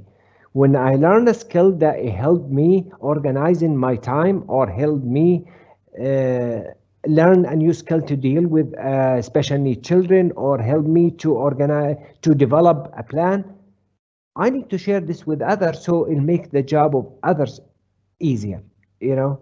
So skills that you develop, you learning through these workshops, you need to think of how can you transfer, or what evidence that you showed me, you can show me that you will be transferring those knowledge to others.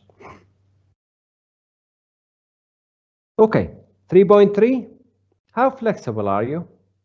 Being flexible with the ability to identify problem in his field, in his or her field of work, and take initiative in submitting proposals to solve them effectively and efficiently. Okay. Lots of time, you know, when we are in school, we see problems that are happening, you know, sometimes related to my job title, and sometimes just in general within the school. When you see a problem, or when there is a problem is being identified in school, how often do you come up with initiative, or you provide a proposal to solve these problems? You need to tell us, of course, what the problem were, what initiative that you put in place, or proposal that you put in place to solve this, what your roles in the implementation, when was that happening, how much achievement happened, you know, how effective were you in implementing this initiative to solve this problem. Okay, and again, the evidence that you could provide to us, that is certificate, emails, messages, photos, videos, and so forth, or any decrees or decision that is made by your superior and hand, you could show us. 3.4, effort made by the applicant to improve her scientific and academic as well as professional achievement, and how does the applicant benefit from the expertise and skills of others in order to enhance his professional path. Very much here, we're talking about education, you know, academic and other and professional. What degrees do you have? You know, I finished my bachelor, but I was not satisfied, or I needed more of, you know, so I went for my master. I had a diploma, I had a PhD, and you, of course, you tell us, you know. Again, this is very important. Maybe, oh, doctor, you told us about evidence about the last 3 years, but I finished my bachelor about 7 years ago. It's okay. You could tell us, you know, I finished my bachelor in 2012, you know, and I finished my master in 2015, even though they are beyond the 3 years limit that we were talking about, but this is okay here. Professional certificate obtained by candidate with specifying the year and the source. You know, there is a lot of workshops, a lot of conferences that we attend, that we try to gain certain skills and to enhance our professional path. So you tell us what those certificates, where did you get them, what year were they? What experience and skill learn from others? You know, sometimes we do learn things from just being the present of others or being in an audience of somebody else's presentation. So you tell us about this. Have you held any leadership or supervisory position? If you did that, you tell us about it. Tell us about all those four through the last two-way medium of submitting evidences. So 3.4 is very much what evidence that you show us that you gained your professionalism and what you still doing to enhance your professional path by education, professional, certificate, or by workshops and conferences or so forth. 3.5, participation in various activities related to the nature of her work, engaging and participating in specialized professional society, if any. What does that mean? What kind of activity you participate in? Are those activities that you participate in, are they related to your work in school? So there has to be a connection. Sometimes, even the activities in schools, you are a department chair of English, and there are a lot of activity that happens in the school. How are you participating in those? Sometimes activity are outside the school. Let's take the example of department chair of Arabic language. There is a day for reading throughout the country. Are you participating in those? What have you done to encourage your student to participate in those days? There are many activities throughout national activity. You from your school, what have you done to participate in those? There are specialized professional society. For example, Society of Math Teacher or Society of Math or English Teacher. Are you a member of those? Are you a member of any of those? Do you participate in those society? Of course, you need to tell us the attendance, the participation, and then, what. If you participate in activity, whether in school or outside the school, and it has to be related to your work, you need to tell us, the nature of this participation, when and what the result of those. 3.6, to be keen in knowing the result of her performance evaluation and to identify area of development and improvement. Okay, I am very sure that you are being evaluated, you get evaluated every year or every semester or every afternoon, let's say. When you do get that performance evaluation, how much attention you pay to this? And based on your evaluation, what are next? What is the plan? What do you do afterwards? What plan do you put in place to look? Do you just get the evaluation? Oh, okay, I got excellent, you put it in the drawer, or I got maybe good and I put it. No, we need to know whether there is an area improvement that you are based on your performance result. Based on your result, you came up with a plan, improvement plan you need to follow. So instead of this year my performance was good, hopefully next year it will be excellent. The point here in this substandard that you do get evaluated, but this evaluation you need to take it seriously and you need to build on it, not only just as a final mark. It has to be a start of a development or an area of a development to think of how can I improve. And there is always area for improvement. There is always area for improvement. Okay, 3.7, development and training of human resources working under her supervision and delegation roles to them and motivating them to work and build team spirit within them. How much of development, how much of training, how much of assistance do you provide to the people who work for you or to work in the department chair example? You have 6, 7 teachers. Are you training them? Are you helping them achieving what they need to achieve? Are you building the team spirit with them? Are you motivating them? What kind of delegation that you do with them? You know, so all this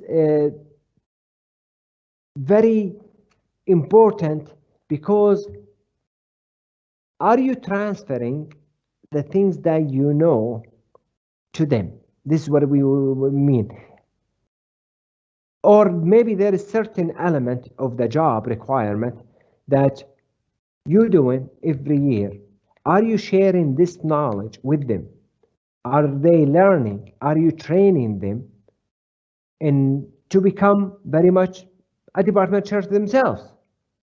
Are you training them? Are you helping them to perform their job easier? So if you look at this in the bottom here, the development and training plan for the employees under her supervision, including what kind of training you provide, what the target, what year. Are you measuring the impact? When you train them, are you measuring the impact of that training?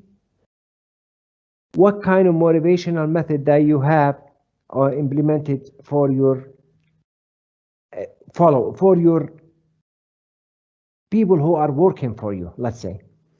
Delegation process. When you want to delegate something from your teachers, what are the delegation? How you ask them? Do you send them a formal letter? Do you bring them and you talk to them, explain to them what is required, or how is that how is that happening? Okay, let's move on. Okay, now we are done with standard 1, 2, 3. Okay, so let me check back to see how we're doing here. Okay, published, we have 4. Okay, I'm just gonna quickly look at those questions that I have in Blackboard and Teams. Oh, okay. Good morning. Okay, looks like so far we are doing okay in the question. So I have,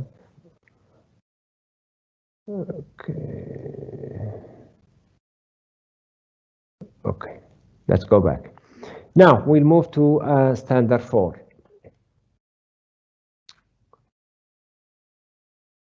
أستاذة خولة لسه موجودة معانا؟ دكتور. Okay, should we نعطيهم مثلا ولا should continue on or تعطيهم مثلا 5 دقائق بين الوقتين ولا كيف؟ على راحتك دكتور، على راحتك. Okay. ربما now إذا احنا خلصنا 3 معايير, I think it's a good time just to take about just 5 minutes just to move around عشان ما نضلش قاعدين لفترة طويلة لأنها. We'll get back to standard 4. شو رأيك؟ As you like, doctor. Okay, 5 minutes inshallah, and we will be back to continue with now we spend almost 2 hours in here, and we will be back to standard 4 and standard 5 and the rest of the workshop. Okay? Excellent, doctor. Okay, مشكورة.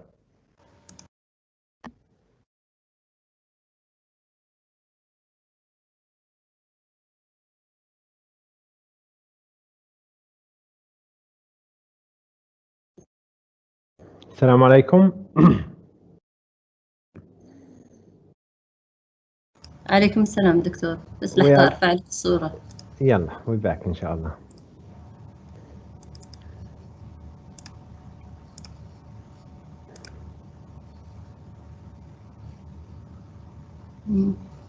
تفضل دكتور. شكرا. Okay, we are back. Thank you for this 5 minutes break. We needed it just to move around the circulation of blood. Okay, now we are standard 4. Standard 4 is about the title of the standard, initiation and innovation. Initiation and innovation. This is also another important standard. And the word, I think, the title, it tells us or should tell you what all is about. It's about innovative ideas, initiation and innovation, 150 points. The focus of this standard is in the level is distinction, exclusively and innovation, as well as the ideas, proposal, achievement, contribution that the applicant provide that are compatible and meet the needs of the educational body and contribute to the development, performance, improving productivity, and upgrading the level of service provided to those concerned. Again, I don't need to explain those concerned because I think it's clear by now, but what kind of innovative ideas that you put in place, that you propose, that you provide to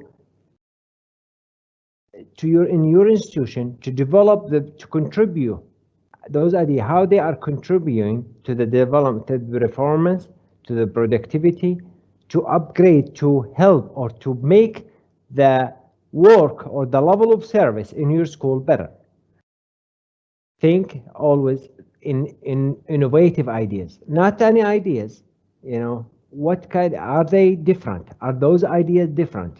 If something that you are implementing in your school, and every school in your educational district or educational zone are implementing, there is no, it might be innovative, but if everybody's doing it, and yeah, it's helping, but how different this this proposal or this initiative is, we want something different. We want something that, wow, when we think, let me give you an example from previous applicant that I always like to give this.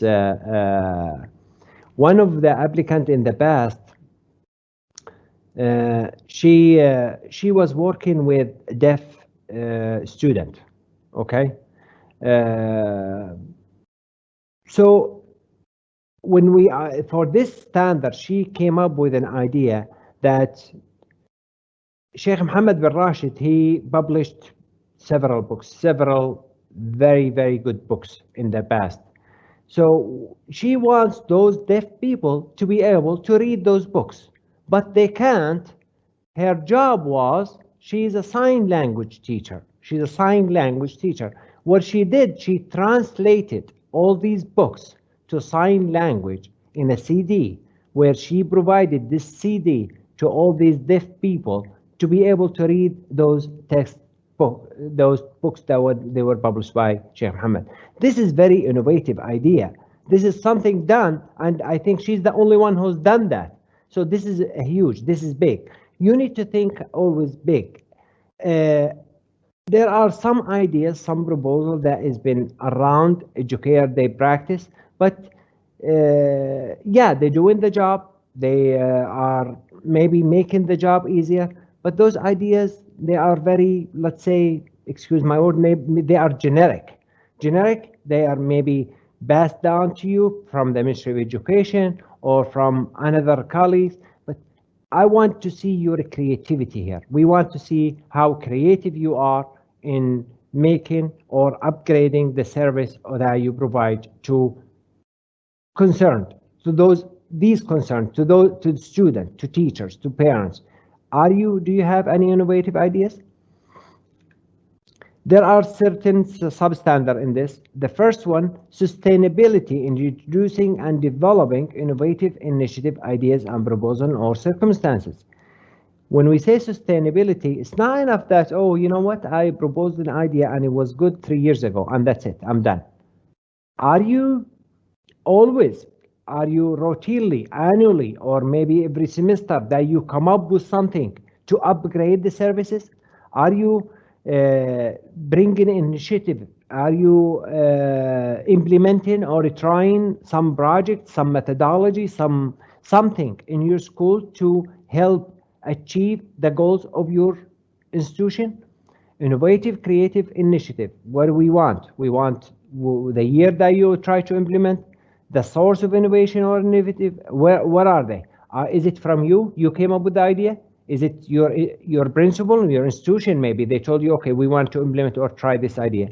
Maybe from the ministry. So we need to know the source of this initiative. What's your role in this? How relevant this to the field of the work? how relevant this to the need of the institution. Maybe you come up with, you have a brilliant idea, but it's not going to help upgrading the service in your institution. So there is a need to it, okay? So this is very important. The idea that you come up with, it has to be related to the work. It has to be related to the what's happening within your school. Determine the part that donate innovative ideas in the organization operational plan. In the operational plan of the organization, there is, of course, there is a part about innovative initiative. Those innovative initiative, are they, did you propose those?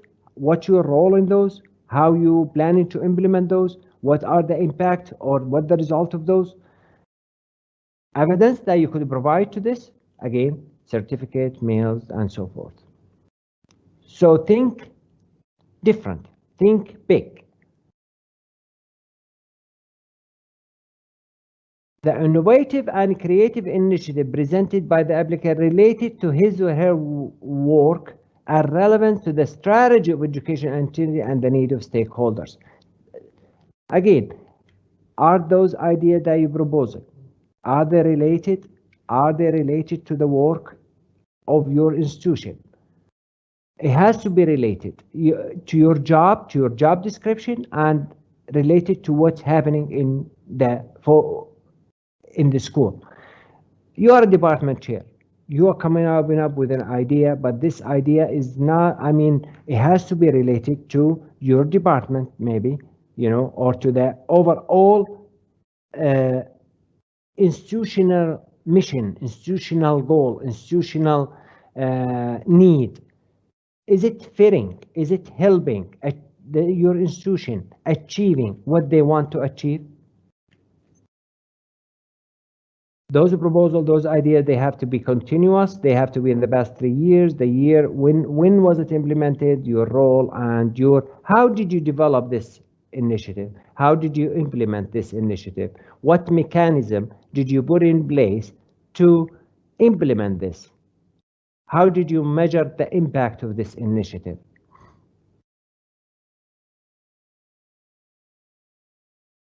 Result and impact of innovative and creative idea applied. This is probably one of the things that you need to concentrate on. Your innovative ideas, your creative initiative, when you apply them, when you implement them, you need to measure the impact of those. You need to tell us the result very much. Who participated in this? Let me give you a quick example I have seen in the past. One of the applicants, she said that she delivered, I'm not sure about the number, several workshops about educational award, how others can apply for educational awards, whether Hamdan Award or other awards, you know, and just to help other educators, other teachers. You need to tell us, let's say if you deliver 3 workshops to teachers how to apply for the award, we need to know how many people participate in those workshops. Out of those people who participate in this workshop, how many of them applied based in your workshop? How many people won? If I give 3 workshops to teachers how to apply for award, and none of them are applying, that means either I have not done my job correctly, or there is no impact. There is no positive impact of my workshops. You need to tell us the impact of those workshops. If I give 3 workshops for teachers how to apply for the awards, and oh, you know what? I get 60 or 40 people attended the workshops, but out of the 40, 20 attended, 10 attended, that's good, but out of the 10, 3 won. This is excellent. So there is an impact, there is a result of what you have done. This is an idea, but you're measuring the impact, you're measuring the result. Okay? You need to tell us the mechanism for measuring the impact of those initiatives. You know, what have you done? Again, it's very important to document when, the year, the target, your role, and so forth. Okay? Very measuring the impact or showing us the result of the innovative ideas is very, very important. It's not enough to tell us, oh, I applied this or I tried this. Okay, maybe you tried it, but was it good, negative, bad, positive? I don't know. So you need to tell us what the result of those initiatives are.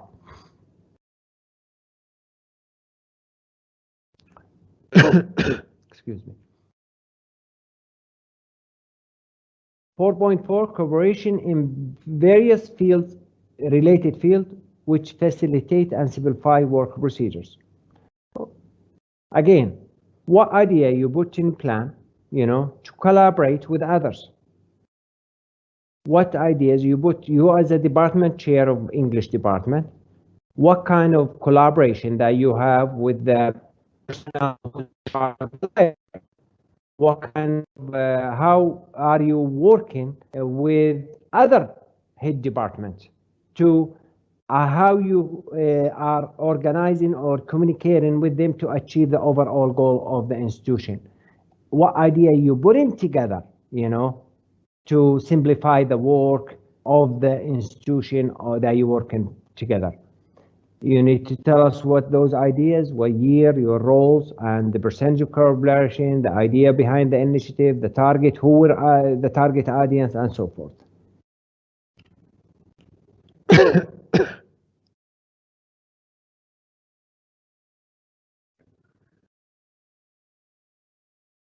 Presenting 4.5 is about presenting ideas and proposals for the purpose of continuous development and improvement to simplify work procedures. Do you continuously presenting ideas, or you coming up with a proposal, with an initiative to continuous development and improvement? I really like the words development and improvement, because I do believe that is, we are in the field of education, we are in the being in the field of education, there is always has to be a room for improvement. There is how we identify the area for improvement by looking at what we have, implementing ideas, proposal, and see where that leads us by measuring the impact of those proposals, those ideas. And based on the result, then new idea to simplify the work. So we can continuously, we try something, we try to implement an idea, then we measure the impact of this, and based on the result of what we have, then we recommend something else, or we try something else. It's very important that we continuous, it's not ideas, it's not only, I proposed an idea 3 years ago and it was implemented and it was good and that's it. We have to, this is in field, you have to continuously, maybe every semester, every year, that you propose several ideas, several proposals, and some of them, maybe some of your ideas or some of your proposals, they were so good when you implemented in your school that it was adopted by educational zone, maybe it was adopted by the Ministry of Education to implement or to distribute among other institutions where they learned from your proposal, or they thought of your proposal, it was a good idea, it has a good result, and they try to implement this. So this is something you need to document and show us. 4.6, appreciation and honor for applicant for presenting innovative and creative idea. Maybe you have a creative idea or a project or an idea that when you present it to school, it was very successful, that you were honored for by maybe the Minister of Education, by somebody, or by your superior. They show you appreciation by giving you maybe a certificate, maybe award. You need to tell us about those, okay? The idea, it could be a group idea or individual. Maybe you as a part of a team, maybe with your two of your colleagues, you came up with an idea or innovative project that when you implement it in school, oh wow, this is excellent. And your principal, she forwarded this idea maybe to the minister, maybe to other school and other school, and now you have in this knowledge. If you received any appreciation, any honor for your work, show it to us. Let us know about it. Okay. The ability to manage the process of change, modernization, and continuous improvement. Can you manage change, the process of change? This is huge, especially now. There is a lot of changes happening in this year, probably from February or from January all the way till now. Even it's going to continue probably in this coming up semester. There is a lot of process of change within the way how we conduct business in schools. Whether you be a teacher or a principal or a counselor or department chair, things are now, it has to be done, the work has to be done different. Okay, now, to implement this change, to do the work different, what kind of change have you done? What kind of idea have you put in place? Was it an idea to change the work socially? Or was it an idea to change the way how we communicate or technically? So you tell us about the idea that you put or the type of change, when was it, and how was it, who benefited from this change, and the impact, and of course the result of this idea to manage the process of change.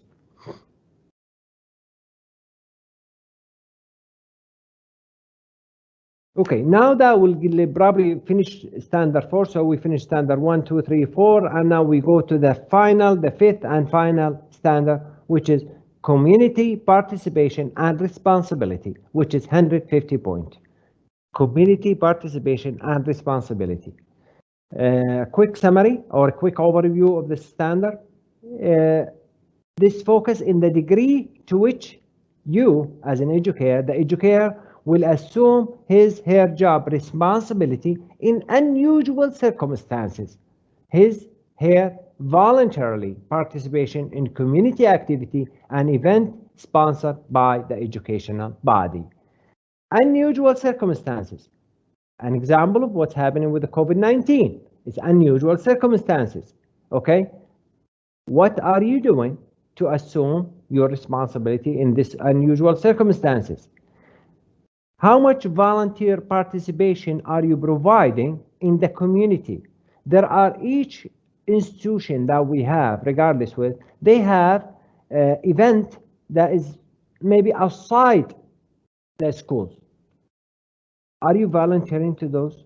Are you being active in those activities that the schools are organizing? What kind of activity? What's your role in the activity? What the impact of those? This is an overall. So now let's look at in details what are the substandard of the standard. 5.1, willingness to provide additional effort to complete the work free of charge, especially in time of crisis and time of work pressure. Once in a while, we do get crisis in our schools, for one part or another, one reason or another, what kind of effort do we put? Are we staying maybe after work, after hours to complete the work? Are we maybe sometimes going in Saturday to finish our work for something that is due on Sunday that we did not get to complete on Thursday? What kind of this additional effort that when exhorted by you, we need to know about what have you done to complete the work? And of course, this is free of charge when you say. When you document this, you need to tell us what type of effort. When was it? Who were the targets? How much time, working time or outside working time? What was the crisis or what the work pressure were, that you demanded that you to put an extra effort or to work in your off days or you working in extra time or so forth. So are you willing to do that? Again, you tell us about the crisis, you tell us about what happened, and we will determine or we will find out when we interview your colleague, when we interview your principal or your superior, your manager, they'll tell us about the effort that you exerted, in completing the tasks. Okay, 5.2. The applicant volunteer participation and the extent of its relevance to the field of work and the strategy of the educational body in a way that enhances the national agenda of the UAE. I believe, and I think, and I encourage every single one of you, whoever wants to apply for this award, you need to be aware of the national agenda. The national agenda of the UAE. Because I will be asking you, we will be asking you about this. Why? Because if you understand the national agenda of the UAE, you will understand how your role, how your job will contribute achieving those agenda. Okay? It will be a connection between those. Your school vision, your school mission, okay? It will lead, it's set to achieve the national agenda, and you're part of the school. So you need to understand, you need to know those national agenda, okay? And how you being a counselor will help achieving the national agenda. With me being a department chair is going to help me, is going to help achieving the national agenda. So this is very important, you know, how you are, the volunteer participation, how you are participating in relevant to the field of work. Are you participating in some work that help achieving the national agenda? Let me give an example. Every 4 years, all schools very much now, they participate in the international assessment TIMSS, okay, or BISA every 3 years. When your school participates in TIMSS, I know TIMSS it's about math and science, but you are an English department teacher, okay? So are you participating in implementing this international assessment in your school? How was your participation? What kind of participation did you do? How did you help math and science teacher facilitate the process of implementing this exam or this assessment? So think of it from that side, you know, what kind of event it takes place in schools that you participate in voluntary. Maybe you are not required. Oh, I'm a math teacher, you know, I got nothing to do with math and science. But no, you do have something to do with math and science as being collaborative, being part of the school. Voluntary participation with specifying the type of participation, national, culture, community, the role of candidate, the year, the target, body which with the candidate, volunteer, education institution, the location inside or outside the country, the extent of this relevant to the field. So all this information you document, and again, think big, think always how this is relevant to the national agenda. 5.3, participation in formal and informal activity and social event organized by the entity. Schools, once in a while, you know, sometimes, you know, they do hold some or organize some events that is not related to specifically to your job role. For example, you know, the Union Day, Eid al-Ittihad, you know, sometimes they do have a celebration in schools. You're a math teacher. How's that? Or a math department teacher. How are you involved in this? How are you participating in this? There is other, you know, some schools they participate in, they bring in the police department to school, or they take kids to visit the school, the police department. Okay, I am a department, I'm a science or I'm an English department teacher. What's my involvement here? No, you are. Are you participating in those? Are you helping the entity? Are you helping the school organize these events? Are you being part of it? You know, you tell us about those, you know, those activity, when they were happening and your role and whether was it inside the school, outside the schools, and so forth.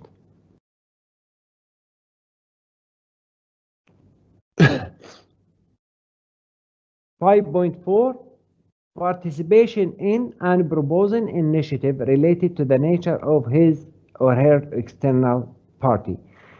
You now, as a specialized math teacher or whatever, regardless what your role is, okay, or a counselor or a library personnel and so forth, do you propose or do you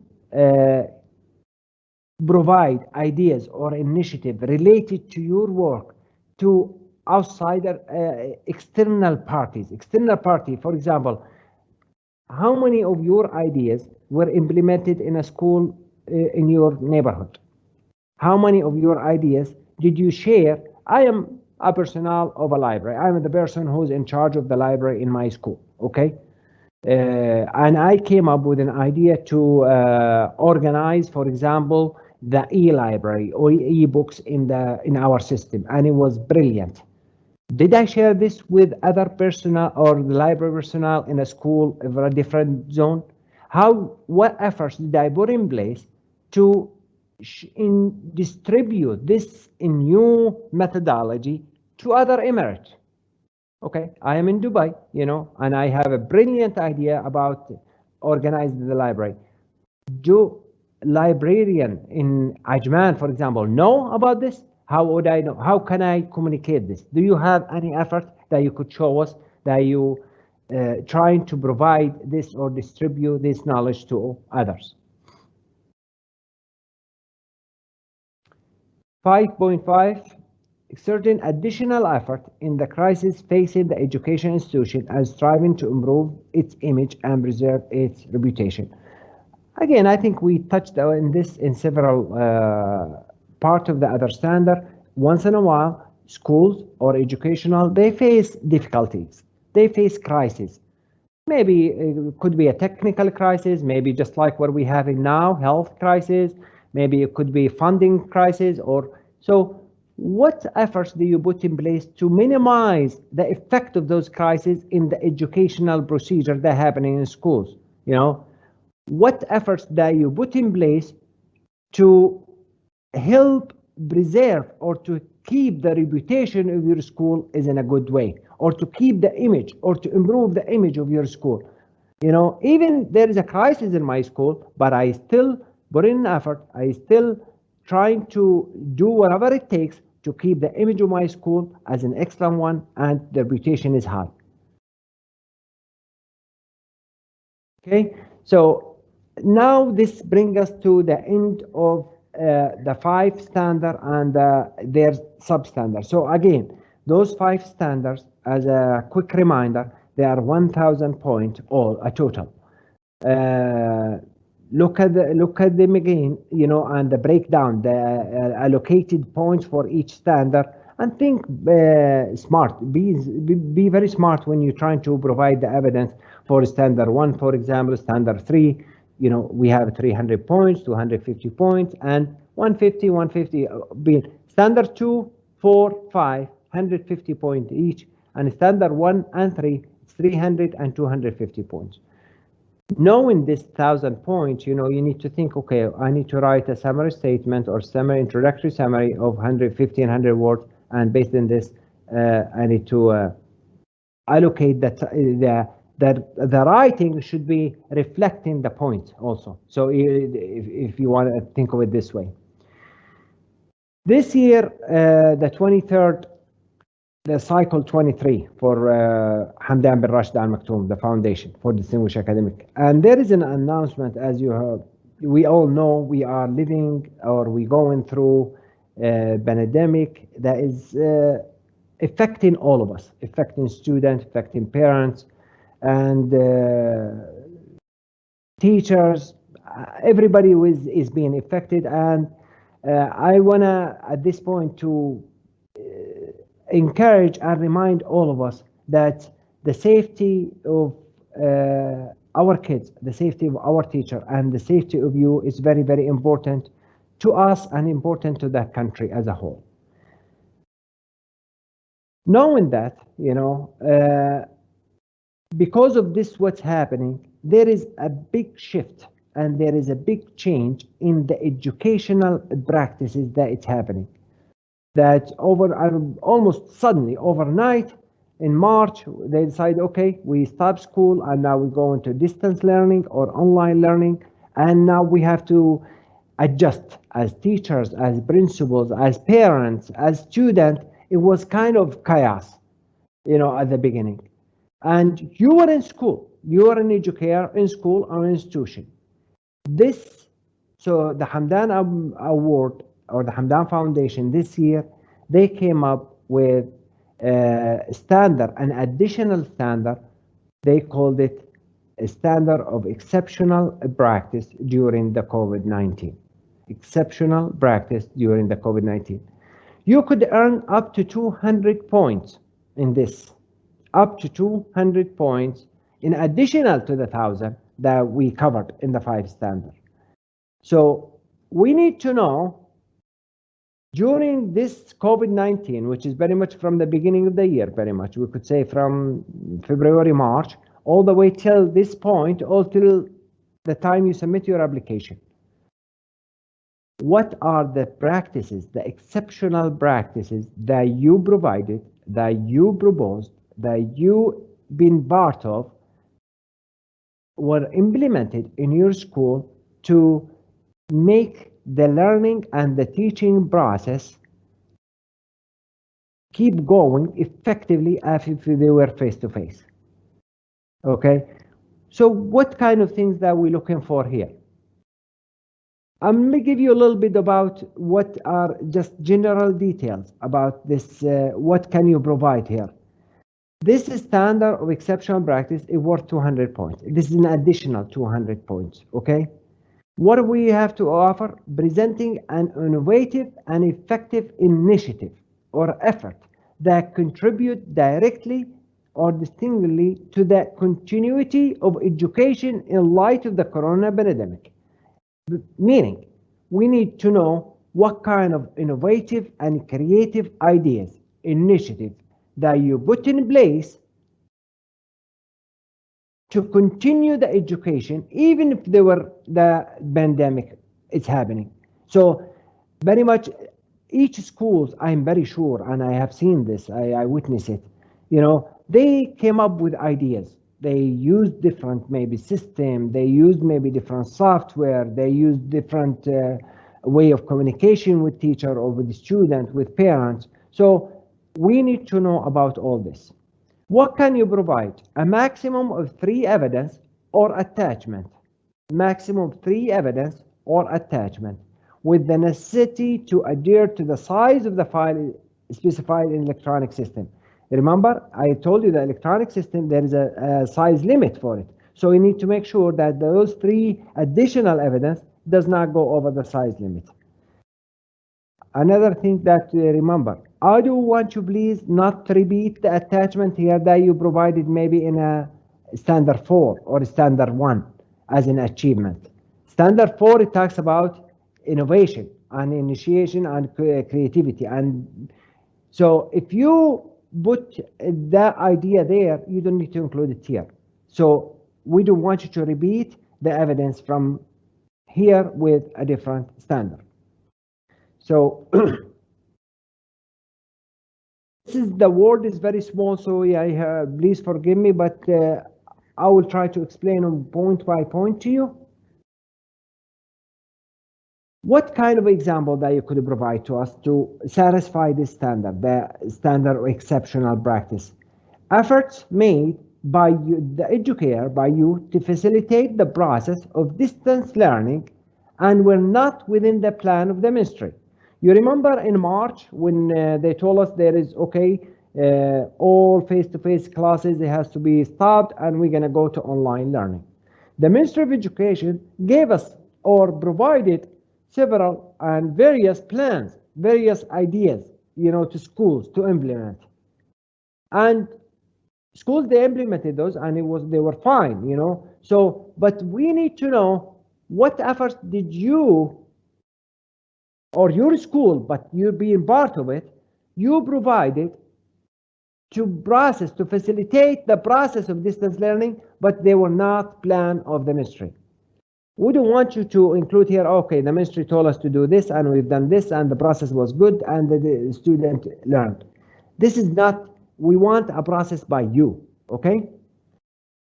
The effort made by the Educator to ensure the participation of parents in facilitating the distance learning process. We all struggled, all Educators struggled, you know, at the beginning of this, of communicating with parents or letting the parents how their student doing?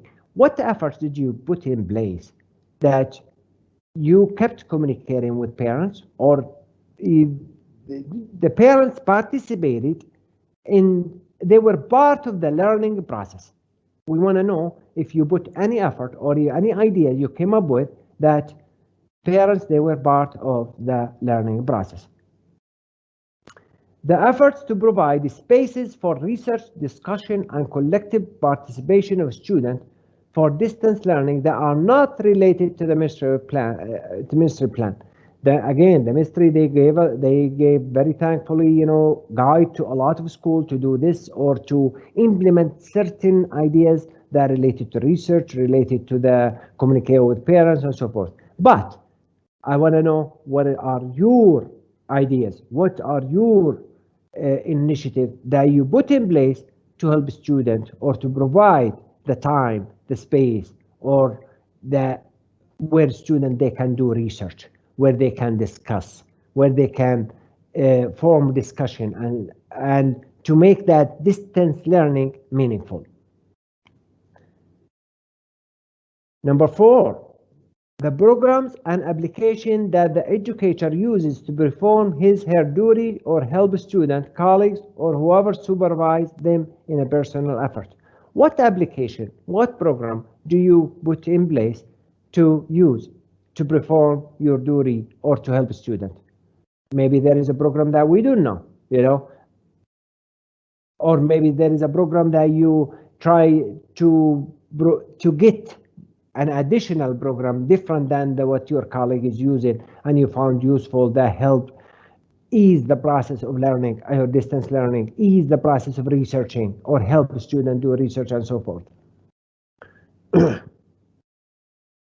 The efforts made by the educator to acquire new skills and capability through her participation in various courses and various activities using virtual reality. As you know, in March, when they told us, okay, no more face-to-face, it's online learning, many of us, many teachers, they were shocked. Why? Because they didn't have maybe the up-to-date or the needed skills to conduct online or distance learning.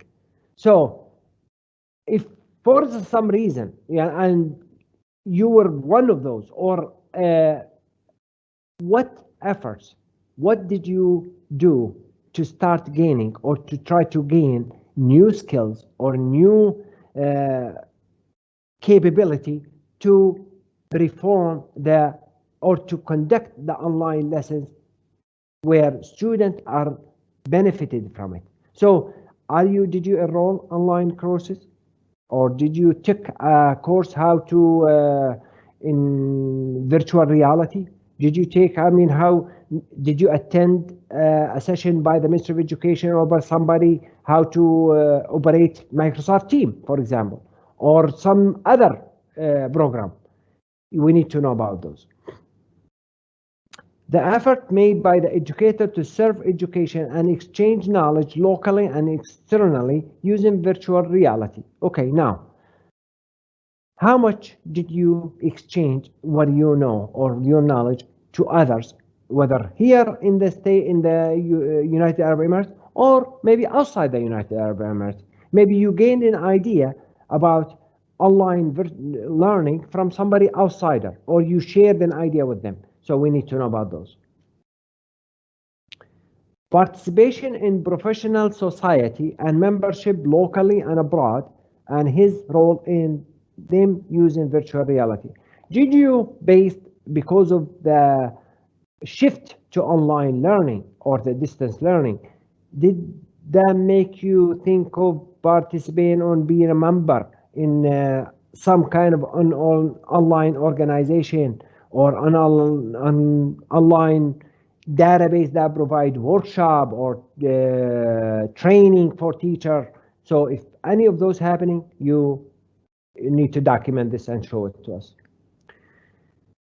The final point, the effort made by the educator in raising awareness of coronavirus in his surrounding and outside using virtual reality. Now, when you completed your session or when you were conducting the online learning, how much effort did you put in place to remind student, to remind teacher of the awareness about coronavirus and how they need to be aware of what to do or what not to do to be safe or to stay safe? Are there any evidence that you could show to us? Maybe you could, as a counselor, for example, maybe you could, maybe you gave a presentation about the pros or about how to stay safe, what kind of things that you need to do or not to do. I am a teacher, like I told you, when that happened in my classes, and the first thing I always tell my students, please stay safe, stay away from each other, and this is, and the way how to combat this virus is by washing your hand all the time, by covering your mouth. So how much of all this effort did you put in place to raise the awareness among your institution or outside of your institution? This is probably is going to require this standard, the corona or the exceptional practice. It's going to require you to think very creative in submitting those three evidence. I am very sure that these are examples. Maybe you have something that I don't have here that you think you have done or you're trying to implement to that help the learning process during the online or the distance learning. So these are very much the 5 standard plus the exceptional standard, and this will bring us to the end of what I have in terms of information about this category. Again, as you see in the slide, there is a phone number here for the foundation. You are welcome to call this number for any question about whether the condition applies to you, whether you still don't have, you have a specific question about any of the standard or the substandard, or any question that you can think of, you could call us, and there is an email also. You could email us. We'll be glad to help you out. I am very sure that you just probably listening to this presentation, listening to this workshop, you are distinguished. And I am very hopeful that this was a help to you in understanding some of the requirements of these standards, and hopefully we will see you in the winner circle. Thank you so much, and this is probably it.